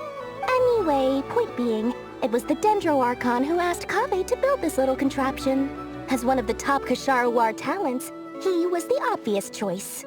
Took him long enough. He stressed over it for ages. Must have gone through at least a dozen designs before producing a final product. But that's Kave for you. Marak delivered it to me a couple of days ago, along with a letter from Kave. Could I ask why I'm sending this technology to you? And what's your proposed use case? Has it been approved by the relevant authorities? So nosy. My fault for sending him the research permit to begin with. Surely Nahida must have told him you were involved in this project. He was probably just nervous because you're always so secretive about your business. Could be. Anyway, I just replied, let's hope there never has to be a use case, because it would involve grave danger. Fair enough. But it sounds like he was just being cautious. He probably felt responsible as the one who made it. Or maybe he was asking as a favor for his housemate. He's done that before. Not sure why, though. His housemate doesn't seem to really care that much about this kind of stuff. Either way, all's well that ends well. I'm just glad to finally have my hands on the product. I wouldn't want to be without it, given the potential dangers that lie ahead. Huh? What does that look mean? Paimon's just super surprised. This must be the first time we've ever seen you actually get serious about something. Well, a long time ago, I made a promise to myself. I promised that I was gonna live every day of my life with a big beaming smile. Obviously, Mora plays a big part in that. But there are always gonna be times in life when you have to give something back. That could mean paying back a debt, returning a favor, or showing some kindness. Alice has been a huge help to me over the years. She was the first investor I ever had. And I want my investors to know that Lord Sangamabe is the best in the business. And more than that, no one knows what the future will bring. Whatever happens, I want to make sure the Dendro Archon and all of Sumeru is prepared to face whatever comes. Oh, that? I was just making sure Nefer and I are square. Don't be thinking it was some sort of benevolent act. I'm no saint, so don't treat me like something I'm not. My priority is doing the business that I want to do. So long as my conscience lets me, but it usually does. That's the Lord Sangamabe business model. Alright, if you say so. I do say so, and that's the whole point. I'm a businesswoman. Don't go trying to figure out what kind of person I am. You'll exhaust yourself. Much easier for everyone involved if you just take my word for it. Oh, and could you two help me get this stuff where it needs to be? Thanks so much. You're my favorite assistants.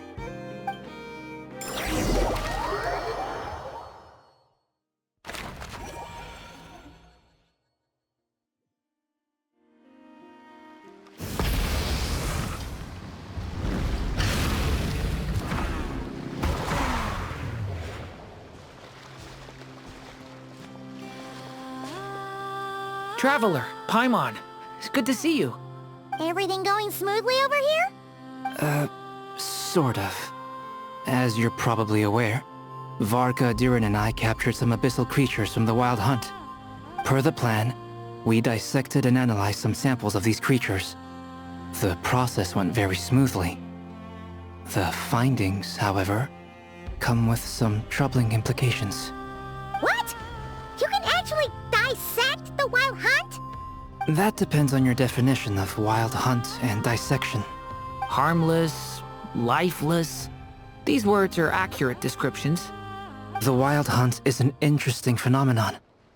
In and of itself, it doesn't seem to possess anything akin to a human personality. But taken as a collective, the medium through which the Wild Hunt is summoned does appear to have a soul. Master griped a lot about the wise Horoptatyr, and seemed somewhat fascinated with the Faustsert Elegy. But she barely mentioned Rerir at all. I don't think that was because of his lower social standing, though. Anyway, it's a pity. I should like to hear her thoughts on the nature of the lifeform he has become today. It's a strange mix. The furious energy of an abyssal being channeled through a fractured physical existence. A consequence of being torn apart by an unknown power. Perhaps the only explanation for his survival in this state is that he sacrificed a degree of individuality in exchange for a continued existence. Oh, sorry. Once I get talking about interesting research, I have a tendency to go on indefinitely. Back to our research findings. Essentially, they confirm my hypothesis. Rerir's corpse is completely contaminated by the Abyss, and the effects are irreversible. You could think of this as Rerir in mutated form. But in my view, even that would be inaccurate. In reality, his whole being has been consumed by the Abyss. In other words, he is now nothing more than a manifestation of abyssal power.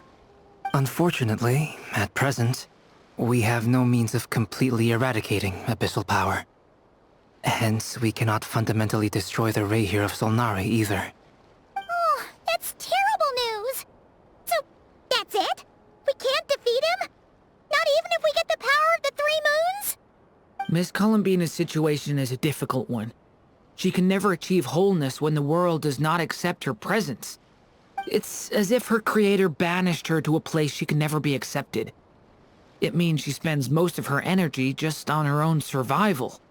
Given the circumstances, it's only natural to despair. But we must see this plan through to the end. Time to kick off the backup plan. Oh, Paimon! asked us to bring it. Ah, how wonderful. Well, thank you for making the trip. Durin and I will be heading off shortly. I'm sorry I won't be there to protect you in person this time. Please be careful.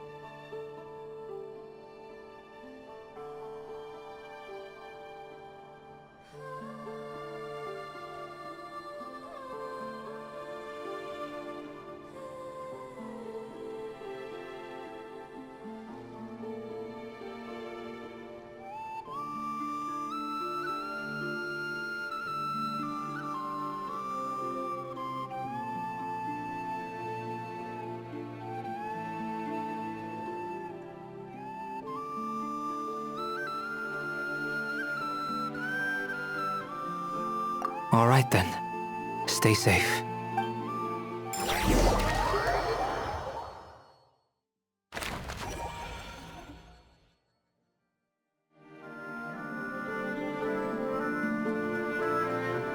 Full throttle!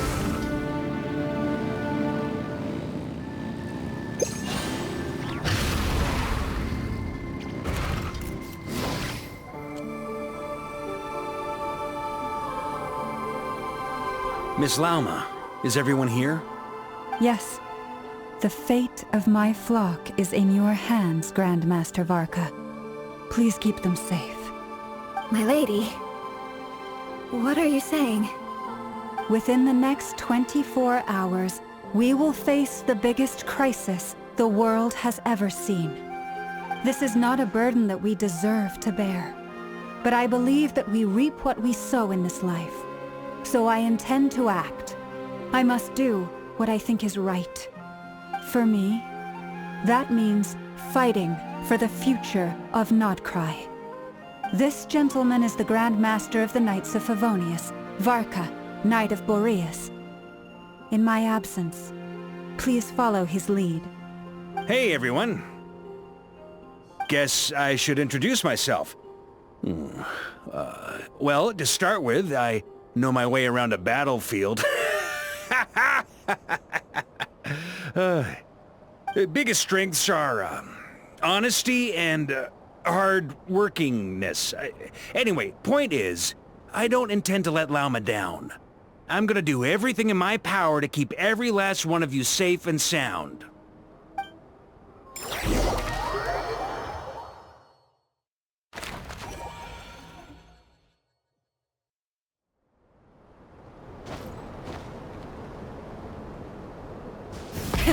Rev the engines!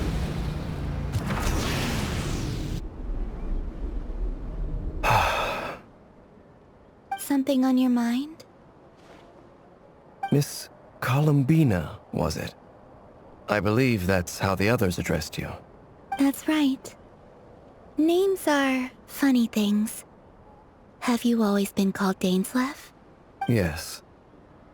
I take it your own name has a more complicated history.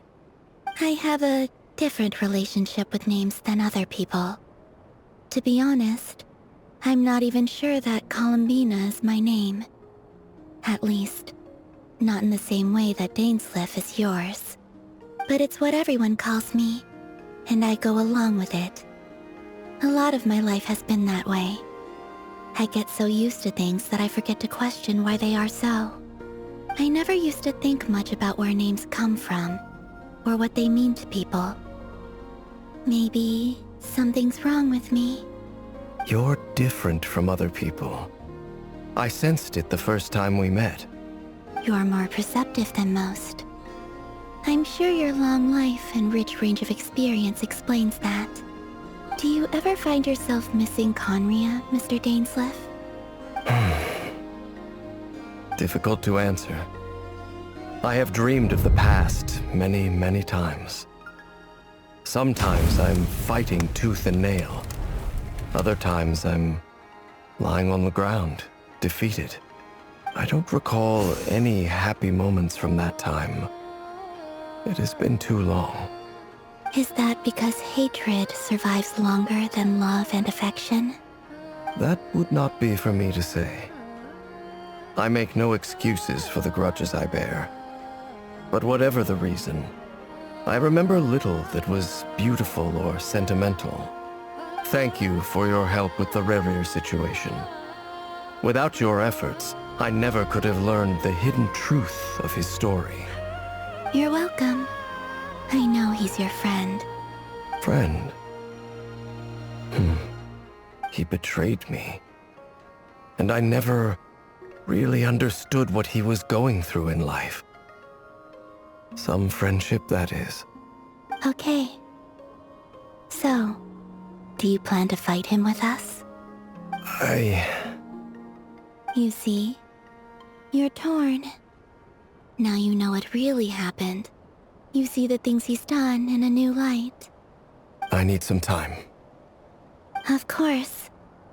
I completely understand. Anyone else in your position would feel conflicted too. Actually, I went through something similar myself recently. Something happened that changed my perspective on a situation. A situation I took for granted at the time, but now I feel very grateful for it. You mean the Harbingers who still support you, even though you've left the Fatui? Yes. I always thought they were only helping me because Harbingers are forced to work together. But then I abandoned them. A warrant was even put out for my arrest. And even now, they still support me. Which means I was wrong about them all along. Clearly, they view you as a friend. I feel a little guilty now. I regret not seeing her help for what it was, and not treasuring it. I see the guilt that you're feeling now, because I feel it too. Hopefully, talking about it will do us both some good. Have you noticed that the Traveler and Paimon are over there? I think they've been listening. Huh. Shall we say hello? Sure. Hello. Ah! They caught us!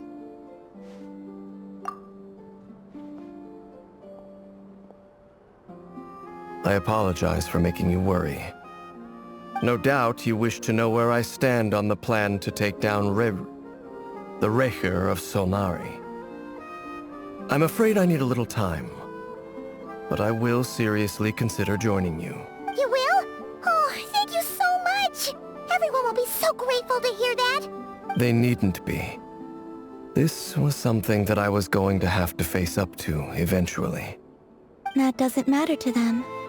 They're grateful to you regardless. You can't control their gratitude, so just accept it. And then, have a think about whether you're willing to join us.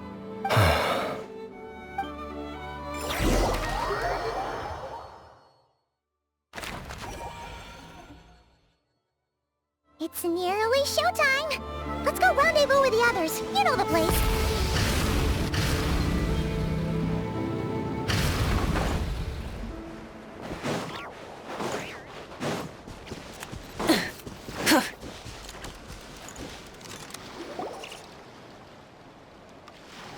Ah, you're earlier than I expected. Hey, Flint's! Been waiting here long? Not too long. I came a little early so I'd have some time to think. Are you nervous about the battle? Quite the opposite. I'm reminiscing on my past battles. When I was awakened by the Ratniki, I had not touched a weapon in many years. I felt like the battlefield was not where I belonged. But after waging war against the Wild Hunt for so long, I came to realize something. A life of absolute peace is simply not a possibility for me. My restless flame indicates that somewhere inside of me, there is a deep yearning to root out the evil in this world. Oh, that doesn't sound like such a bad thing. Well, in the past, when I was a Fae whose primary concern was hibernation, it was hardly ideal. But it certainly serves me well here in the present. And I am delighted to be able to join forces with you in this endeavor. Looks like I'm not the first to arrive. Ah, Miss Lauma. Did you sleep okay last night? I struggled to settle down at first, because of the nerves. But don't worry.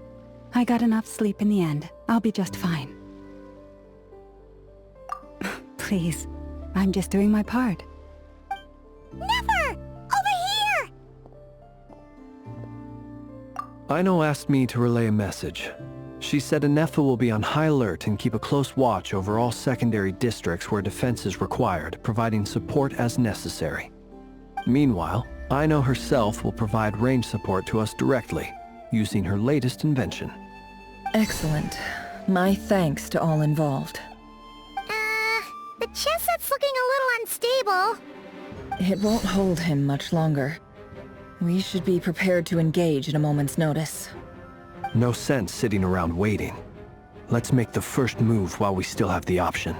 I agree. Paimon, find a safe hiding place. Got it! Be careful, Traveler! I will.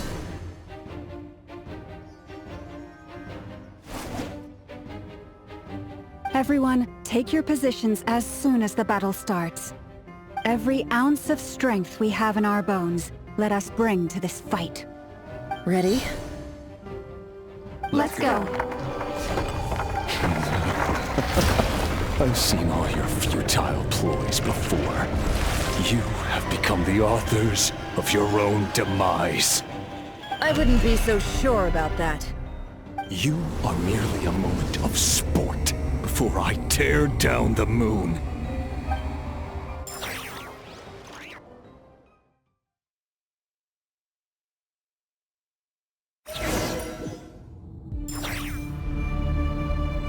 Stay on your toes. Yep, you too! Me!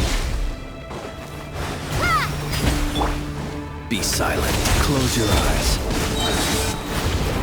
The moonlight! Betray silent! Let me help you guys.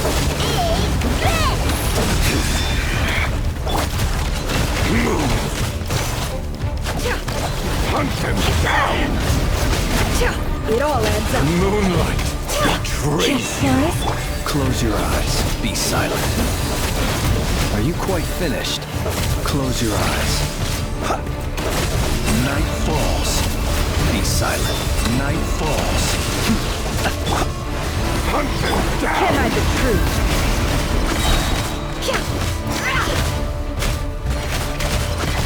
It all adds up. Absurd. The deception ends here. Can't hide the truth. Move! You poor lost lamb, with one heart. Observe. Close your eyes. Be silent. The moonlight! No more lies. Raise you!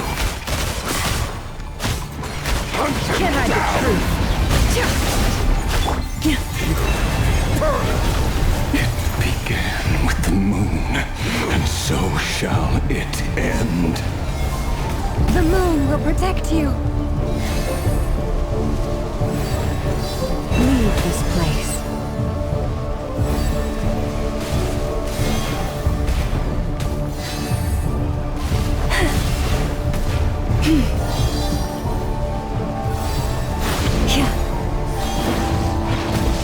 You poor Water jet!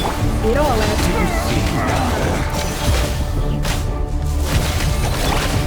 Close your eyes. Observe. From here, when will it be as you foretold? The moonlight betrays you.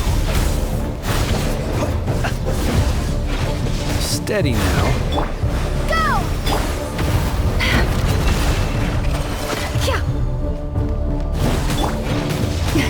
A grave trend. Forest, protect us. Welcome here.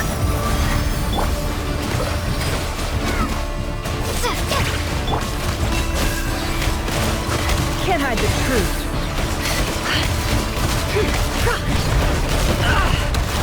The mystery unravels. Pathetic to dust.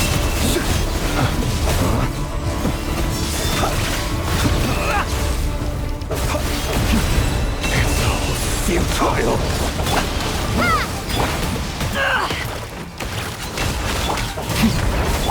Have I brought this on myself? You poor lost lamb, with one heart. No more. Pathetic. It all falls into place. adds up. It all falls into place. Seek within. No more. Forest, protect... by the frost moon of old. The moonlight. It all adds up. Time to come clean. Your little game of heroics is over. Who wants to go first?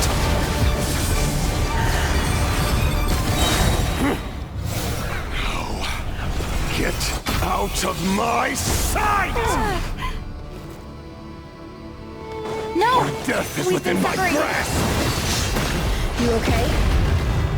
Never! Where are the others? Stuck outside the barrier. I guess he really doesn't like us. Destroyed! Reborn! Knowing too much is always a death sentence! Be careful what you wish for!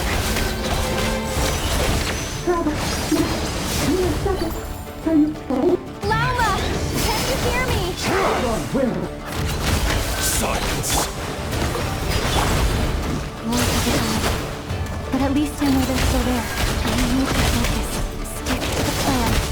Remember my most important task. Just follow me. If I can stall him for long enough, the moment will come.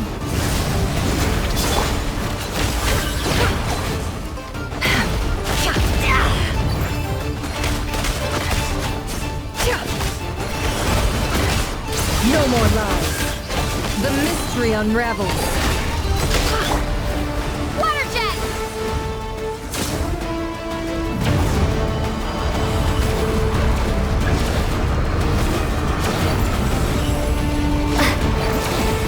I've got this.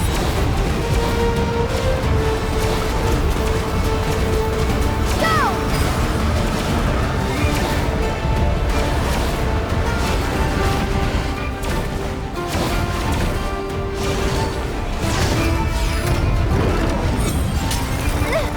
The shield's broken. Within my grasp! Don't push your luck. It all adds up. No more lies.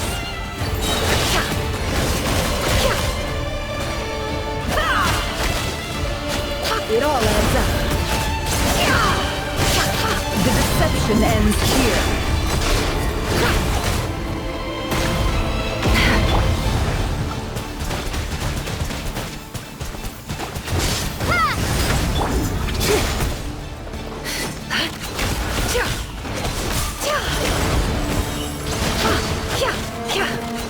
Let's see what's made of. Can't hide the truth.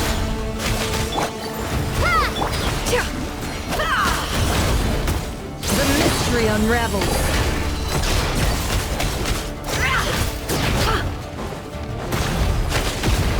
No more lies. Go!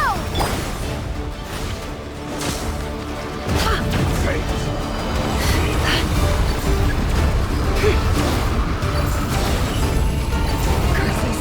There's no other way.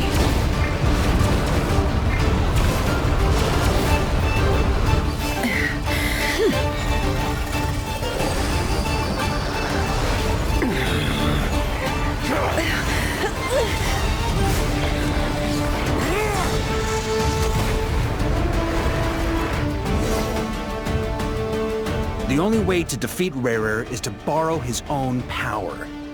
That means Columbina will have to disappear while you two bear the brunt of his attacks.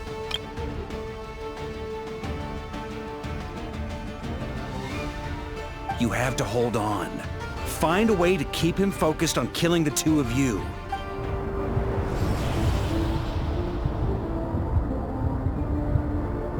Never! Your eyes are bleeding. Soon you will be powerless to resist. And then, I will reduce you to dust. But that dust will plague your memories. Come on. Keep holding on. Any other tricks up your sleeve? Let's see them. As entertaining as they are, you've backed yourself into a corner. You don't fool me. I see your fear clear as day. I have to stoke his rage. Make him unleash everything. You fear what you could never defeat. You fear the thought of never being able to save your beloved. You cannot win the fight against fate, Rerir. Is that what you think? Well, now it's your turn to feel afraid!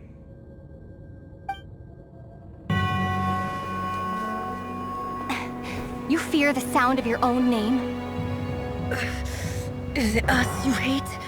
Or is it what you've become? Let's see what becomes of you!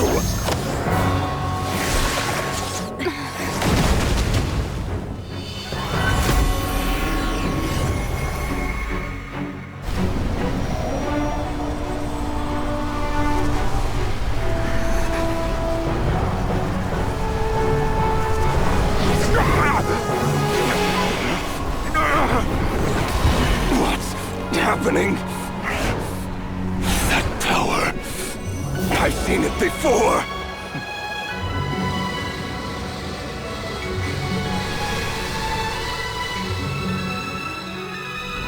His power is on another level. We'll need to use an alchemical array to convert his power into a usable form.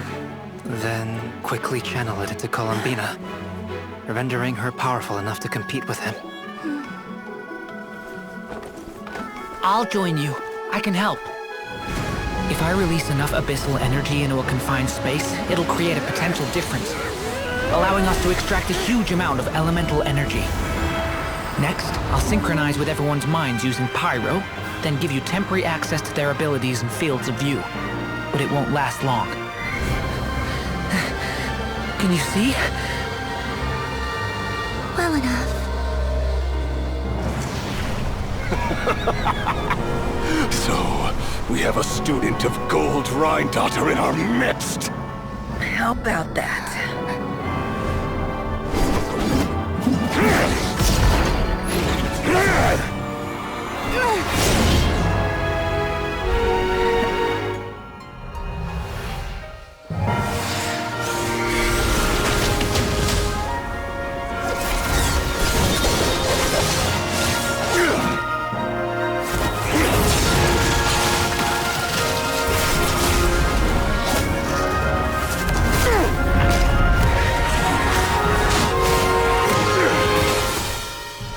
You use my own power against me?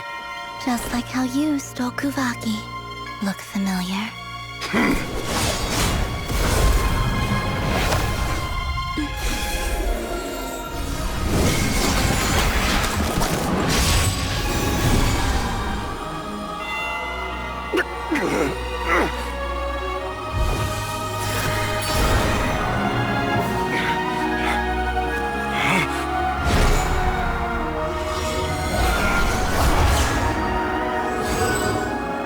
Don't you realize? You don't have the power to hold that gate open! I don't, but someone else does.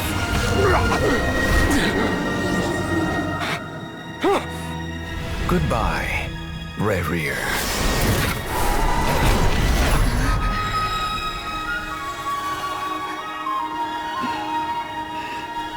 We won.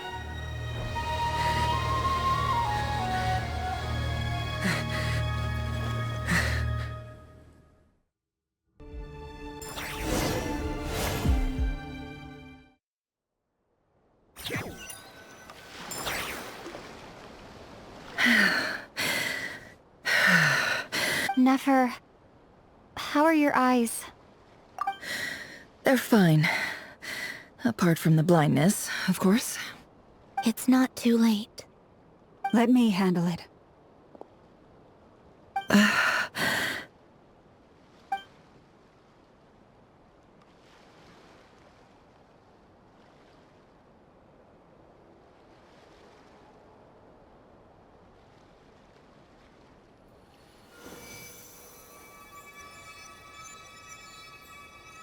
Miss Nefer.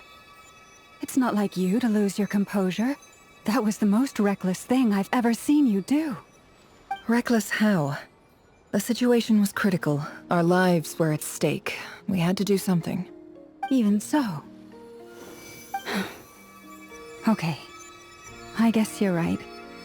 Under the circumstances, it was a wise decision. You traded your eyes for an incredible victory. In business terms, I suppose that's a huge return on investment. I'd be hard-pressed to argue otherwise. Still, I don't like this outcome, and I don't want you to lose your sight for good. People suffer when they make sacrifices they shouldn't have to make, whether that means faith, strength, or in this case, your ability to even see. I had hoped you could win without sacrificing so much as a single hair on your head. Thank you. Really. All done.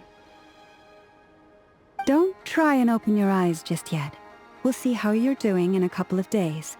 Until then, please follow your recovery plan to the letter. I'll send full details through Yehoda. For now, just get yourself home, relax, and rest. My dear friends, we have fought bravely and achieved a spectacular victory. A dark cloud has been lifted from the skies of Nodcry.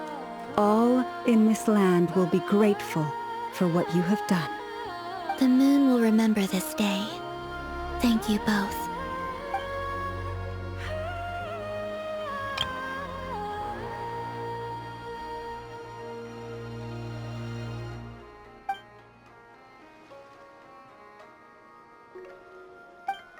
There's something I want to let you know. What is it? When Durin connected everyone's minds so I could access their powers, I also felt everything they felt. And since Nefer's eyes were injured, my eyes are hurting now too. Hold on. Let me try. I only feel the pain. There's no actual damage. I just thought I should tell you. You're right. There's no damage. That's a relief. But I must say, I'm surprised to hear the Kutar share something like this with me. In the past, you never used to open up about yourself. Things are a little different now from how they were. I'm learning to share how I truly feel with my friends. Friends? You have no idea how glad I am to hear that.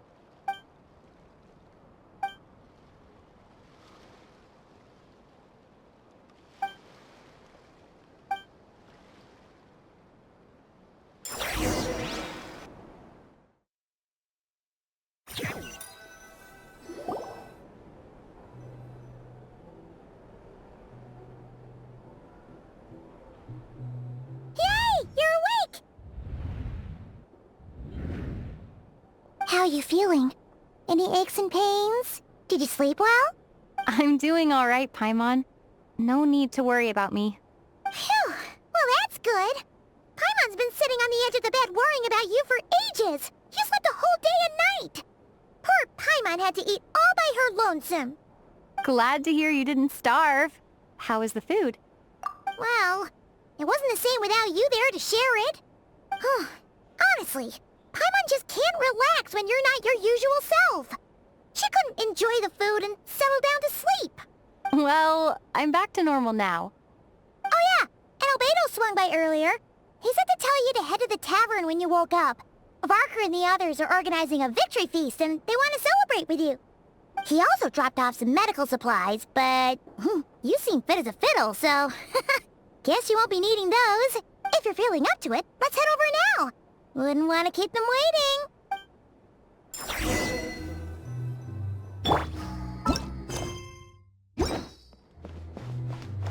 Rise with the sun!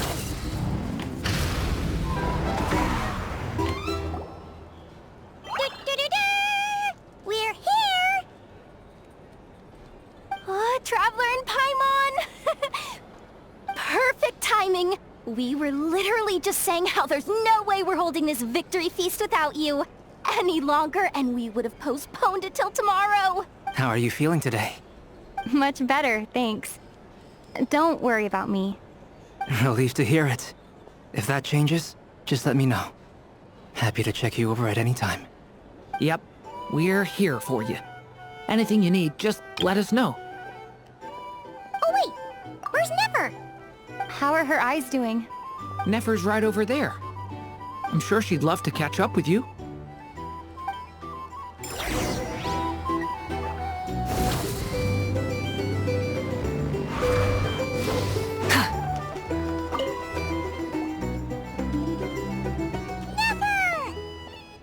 Traveler, Paimon, are you recovering well? Turns out that moon chanter has some real talent after all. My eyes were mostly recovered after just a couple days rest. I can actually open them again now. Yeah, but you gotta be careful. Lauma says not to strain your eyes while they're still healing. Yes, thank you. I'm well aware. Yehoda, could I borrow you for a moment? I could do with an extra pair of hands. Oh, sure. Coming. Did you hear that? I gotta go help Lauma for a second. You guys chat among yourselves. I'll grab us some drinks on the way back. Paimon, you still like 'em sweet? You bet! Make it extra sweet, cause Paimon's earned it! Sure thing!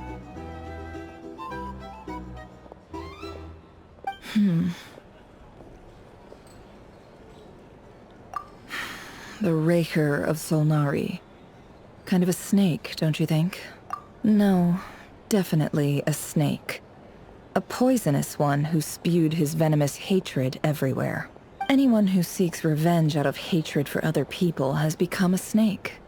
That's something my dad used to say. Perhaps. I'm sure it sounds like a very wise and open-hearted perspective to your ears. But me? I think hatred is a perfectly justifiable emotion. What else is left when everything you depended on in life gets stripped away? Something's gotta fuel that drive to keep on living. If you're worried about me, you can nip that in the bud.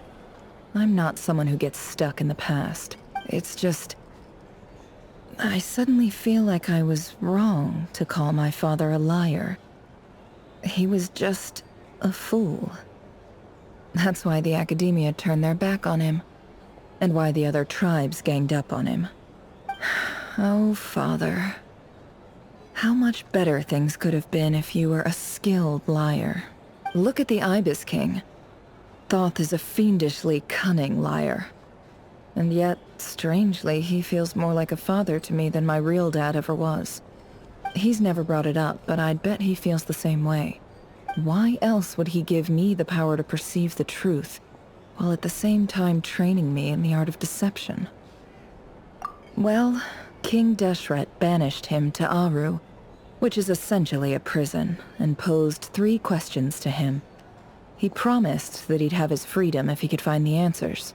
His response was to take on a physical form and approach me, hoping that I could become his envoy and search for one of the answers on his behalf. Did he really think I'd fall for that? He's stuck there. He can't make me return what he gave to me. So that's enough for you to decide he's nice, is it? He's a prisoner, and he was scared. So he decided to perform some good deeds to win people's approval. He lives in fear because he's a deceiver. How is Rerir any different? You can't work as a spy your whole life and expect a happy ending. It's preposterous. Yet I can't say I don't understand it. Liars live in the darkness of their own making. But it's still human nature to want to go on living. They say that a liar's soul is the most worthless thing in the world. What do you think?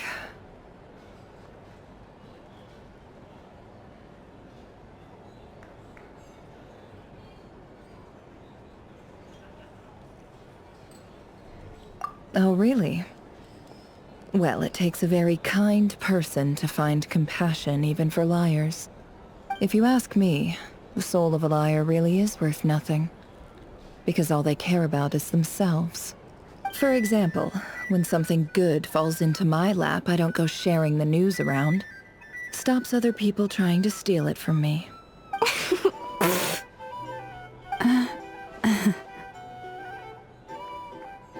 So be it.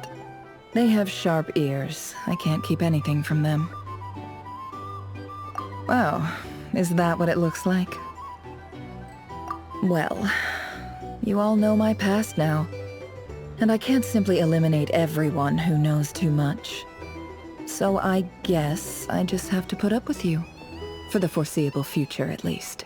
When you find yourself in a situation you can't control, the safest play is to keep calm and start monitoring everyone involved like a hawk. In the intelligence world, you need to have a sense of perspective and play your hand accordingly. If you understand what's at stake, please ensure my secret is safe with you.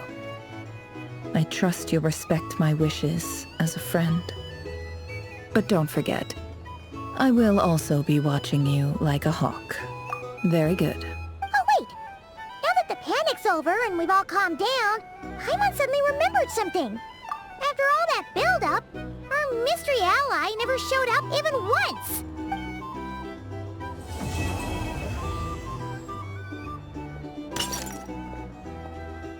Huh?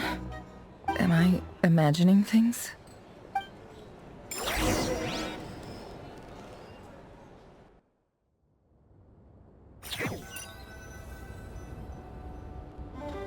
So, that close colleague who stayed behind with you?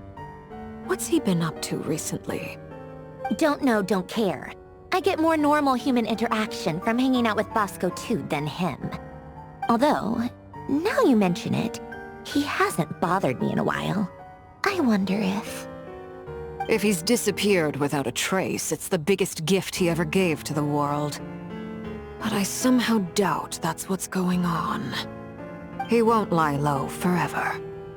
So we'd better stay on guard.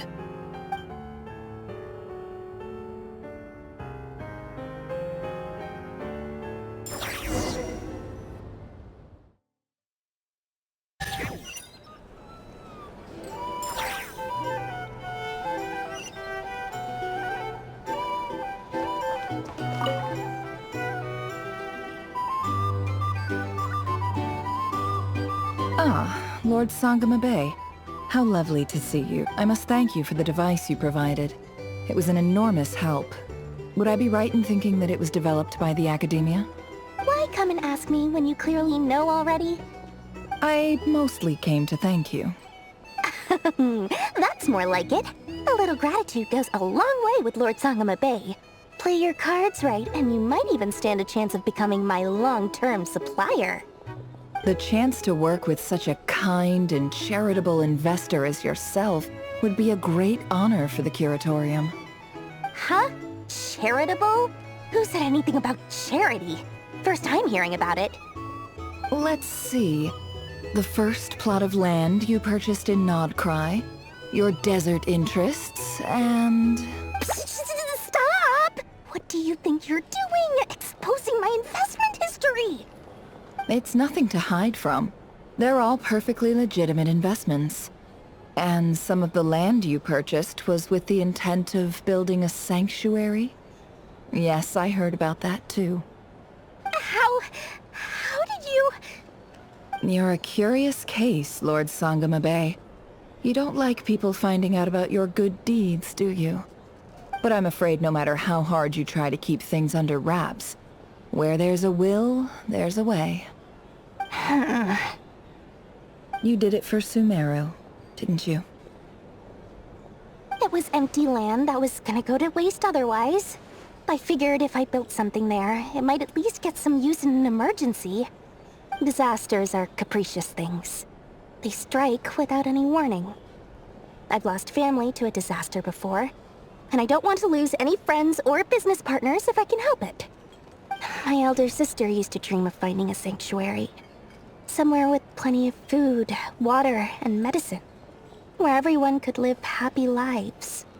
It was something I looked into, but after discussing things with the Dendro Archon, I decided on a more effective strategy. The tech people handled the tech, and Moneybags provided the Mora. It just made the most sense. It's a pity that so few people know the truth about you. Everyone says that you view everything in terms of Mora, and all you care about is growing your own wealth. So, what's the problem with that? Everyone wants to be rich. It's human nature. So yes, I love Mora, and it's nothing to be ashamed of. But surely you have dreams of your own, beyond just making Mora. You don't get it, do you? My dream is to invest in other people's dreams. And, you know, make a nice little slice for myself along the way. Just thinking about it makes me happy.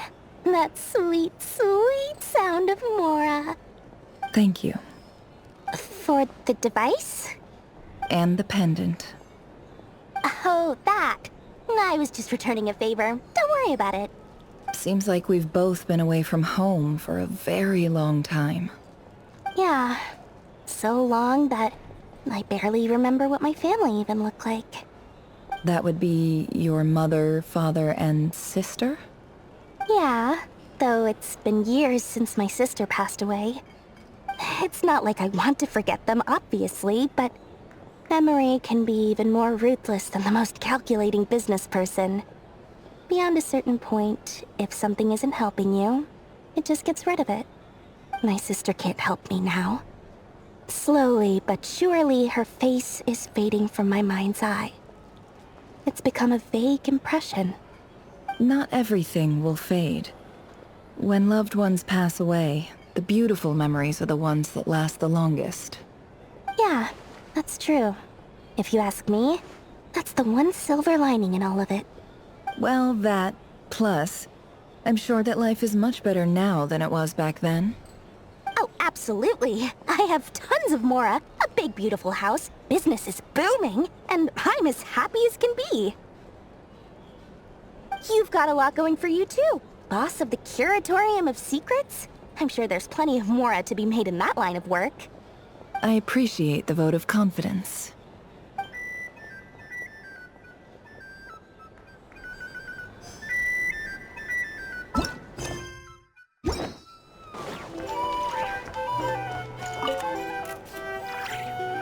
How have you been holding up? Any adverse reactions?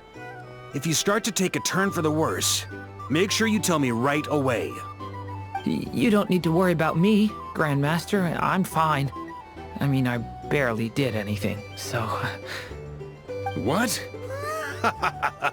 You're too humble, young man. You played an indispensable role in the battle for Nodcry. We can't thank you enough for your support. Sometimes, when people praise you, it's because you deserve it. The best thing is to accept it calmly and with grace. It's important to learn how to respond to words of admiration. Let's do a quick demonstration. Albedo, that was an incredible feat of alchemy. The pressure was on, but you worked flawlessly at lightning speed to get the job done. Thank you. I can't take all the credit, though. Durin played a big part in forming the alchemical array. See? Did you catch that? A masterclass in how to take a compliment. Okay, yeah. I did work pretty hard to help prepare for the battle. No point denying that. Hey, you guys!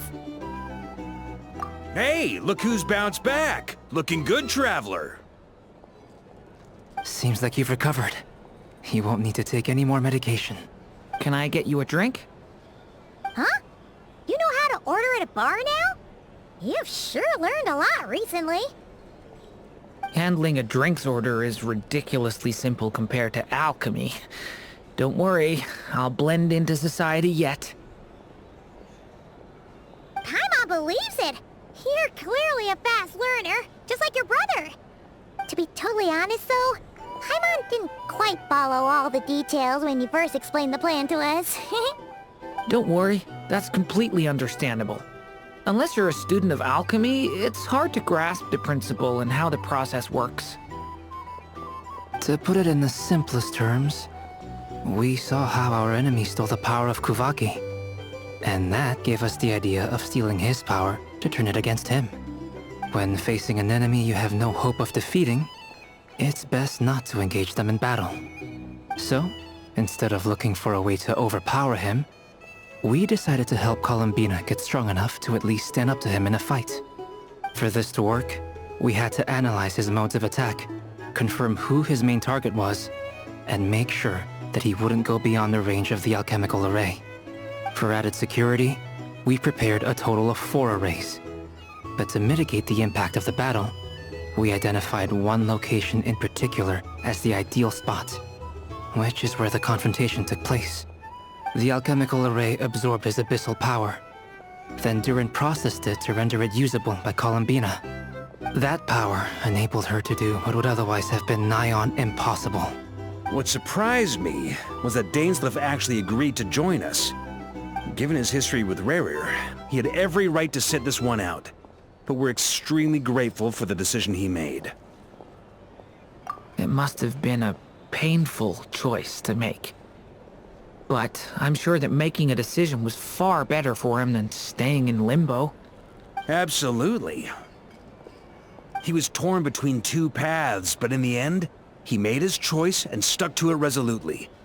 He doesn't strike me as the sort of person who'd stay trapped in limbo for long. Anyway, however you cut it, everyone gave a stellar performance. And now, it's time to kick back and celebrate.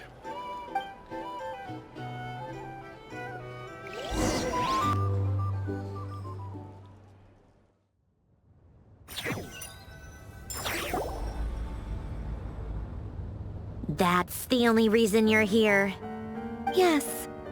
I've thought a lot about it. And I've realized that you, me, and Arlecchino should be friends. I think this is very important. So I felt I had to come and tell you. Well, this is a new one. I'm so moved. I can't even hold my teacup. If that's all, you can leave now. Do you not want to be friends with me? Or is it that you prefer being co-workers? What is this, Columbina? Are you deliberately testing my patience threshold? Right now, my politeness module is active. But if you say another word, I swear I'll shut it down. If your politeness module was active, wouldn't you say the word please at some point? Polonia, please see Lady Columbina to the door. Will you still invite me to your next tea party? What? Yes, I think you will. Bye-bye, dear Sandrone.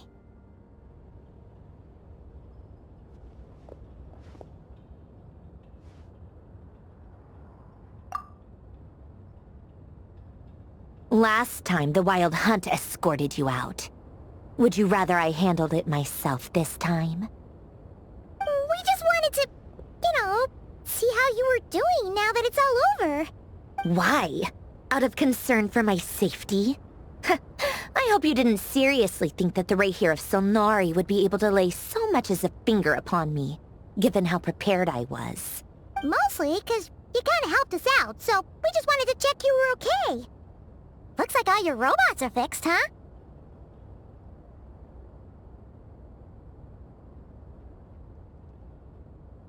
Oh, don't you worry about that. Tea time is already a write-off. The visitor before you managed to kill my appetite. If you're in the mood for tea, go ahead and help yourself. Otherwise, it's going to waste. My coasters are still missing in action, though. Use this notebook instead. Whoa! Pretty hefty notebook. Look at all those calculations. You can ignore those. They're just dumb scribblings. I doodle and write in my free time. Sometimes I remember the distant, dreamlike past. Sometimes I imagine the far-flung future. And other times, I grit my teeth and note down all the crazy nonsense going on in the present. Some people do the crosswords in the newspaper. This is my equivalent of that. Trying to predict the future is like daydreaming. And writing about the present just makes me furious. The past is my favorite. If nothing else, it's already set in stone, so I don't have to rack my brains trying to figure it all out. Huh. Although, having said that, the only vaguely interesting memory in my past is probably that guy they call Lord Artificer. Who else? Pretty much all the mecha in Fontaine are his personal handiwork. Wait, are you saying you know him? Like, personally? As a friend? I mean, I guess we were friendly enough. Yep. In fact, I'm probably the only normal person left who knew him at all. We used to chat occasionally back when he was still around. Before he passed away, he asked me to destroy all his manuscripts. I honored his request, but I did read through everything first before destroying them. I mean, I couldn't let the genius of Lord Artificer Alain Guillotin disappear like that. Would have been such a waste.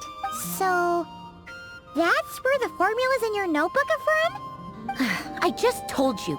Those are my equivalent of crossword puzzles.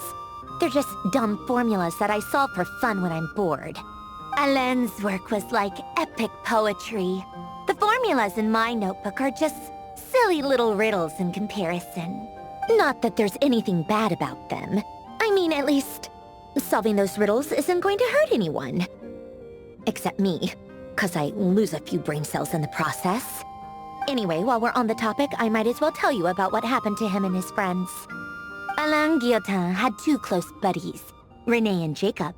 They spent their childhood years together in the Narzissenkreuz Institute. They were all quite competitive, so there was some rivalry between them. But it was a friendly rivalry. But beneath the friendship and the rivalry ran something deeper, a sense of nostalgia for the past. Unfortunately, childhood would end. The prophecy would come true, the apocalypse would arrive, and the future would never be. A mad dream that would normally only capture the minds of lunatics began to take root in their hearts. A dream of saving the world. And if René and Alain had been people of lesser wits, that dream would probably have ended up as something for them to joke about in their older years. But alas, they were some of the sharpest minds around. They nurtured that dream with the full power of their intellect, and it grew into something that ate away at their souls. The first of them to fall under its spell was René. Against Alain's wishes, he persisted in experimenting on a mutual friend of theirs to try and save their life. Alain did not approve and parted ways with René. It's complicated. Alain wanted to believe that René only did what he did for the sake of their friendship. But when he told me about what happened, I could tell he still had some suspicions about René's motives. Perhaps the seed that would grow into a nightmare had already sprouted in René's mind. Even then. The next time they met, René's soul had been completely engulfed by the dream of salvation. His futile attempt to change the tide of fate only resulted in a wave that swallowed up the world, even before the apocalypse came. And although that wave died down eventually, I hear that it just recently came back with a vengeance. As I understand, René wanted to live out his dream of salvation once more. But I'm told that the attempted resurgence finally died out for good. At long last, René awoke from his deluded dream. Though of course by then it was far too late. What do you think of René? Do you admire his transcendent genius? His view that any price was worth paying to achieve the lofty goal of saving the world? Or do you despise him? Dismiss him as an evil madman who wrought havoc on the lives of everyone around him as he pursued his delusional dream? Same difference, really. Just a matter of perspective.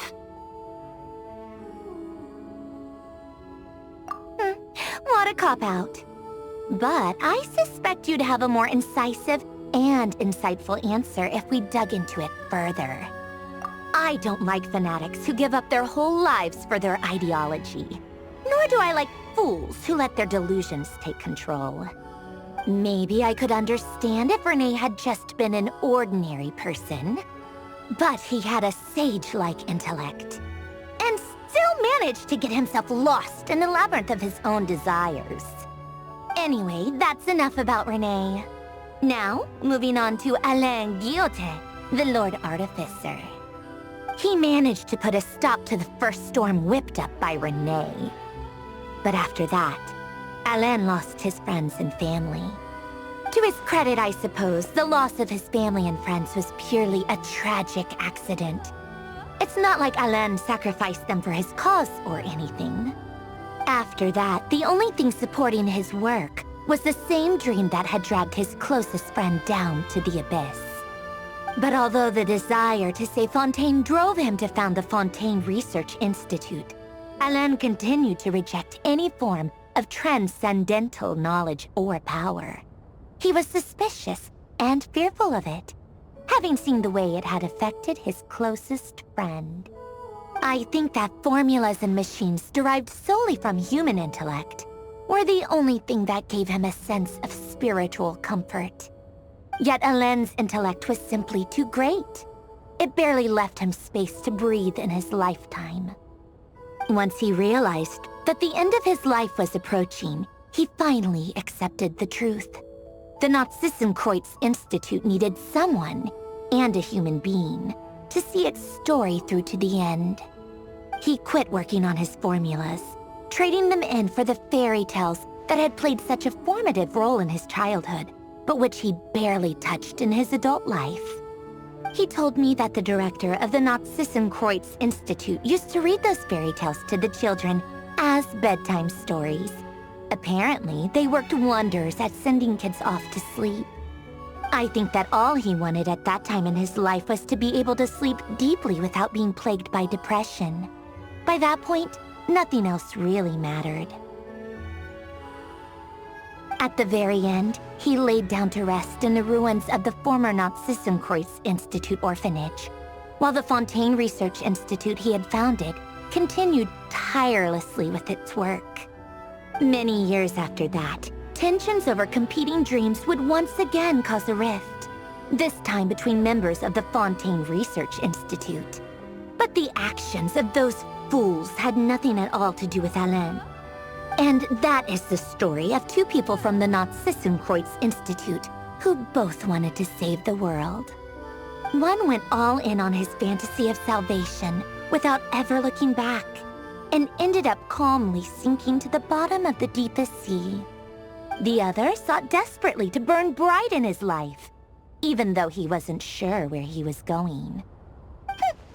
I do sometimes wonder, why is it that people like them have such grand hopes of saving the world? Even the grandest tree starts as a tiny seed. So perhaps, for each of them, their mission to save the world began with a very simple desire: to save themselves. They were young children with friends and family who mattered to them, desires to explore the meaning of life, ambitions to have a successful career. They didn't want to see all of that taken away in one fell swoop. Or maybe they just wanted to find something to anchor themselves within the chaos, to stop them getting quietly swept away by the storms of life. But instead, the salvation took them down the rocky road laid out by fate. Do you think the desire to save oneself is enough of a justification to try and save the world? The way you said that sounded just like Alain. I asked him the same question back when he was in his prime, putting all of his energy into his work. He gave the exact same answer as you did. No elaboration, just a quick short answer before getting right back to his work. He was always that way. All right, tea time's over. I owe Arlecchino a favor for telling me these stories. I'll have to bring a whole sack of gifts the next time I visit the House of the Hearth. I'm gonna go tinker with Polonia now. You guys can do whatever you want, as long as it doesn't involve interrupting me. Polonia, exit hibernation mode. Begin diagnostics.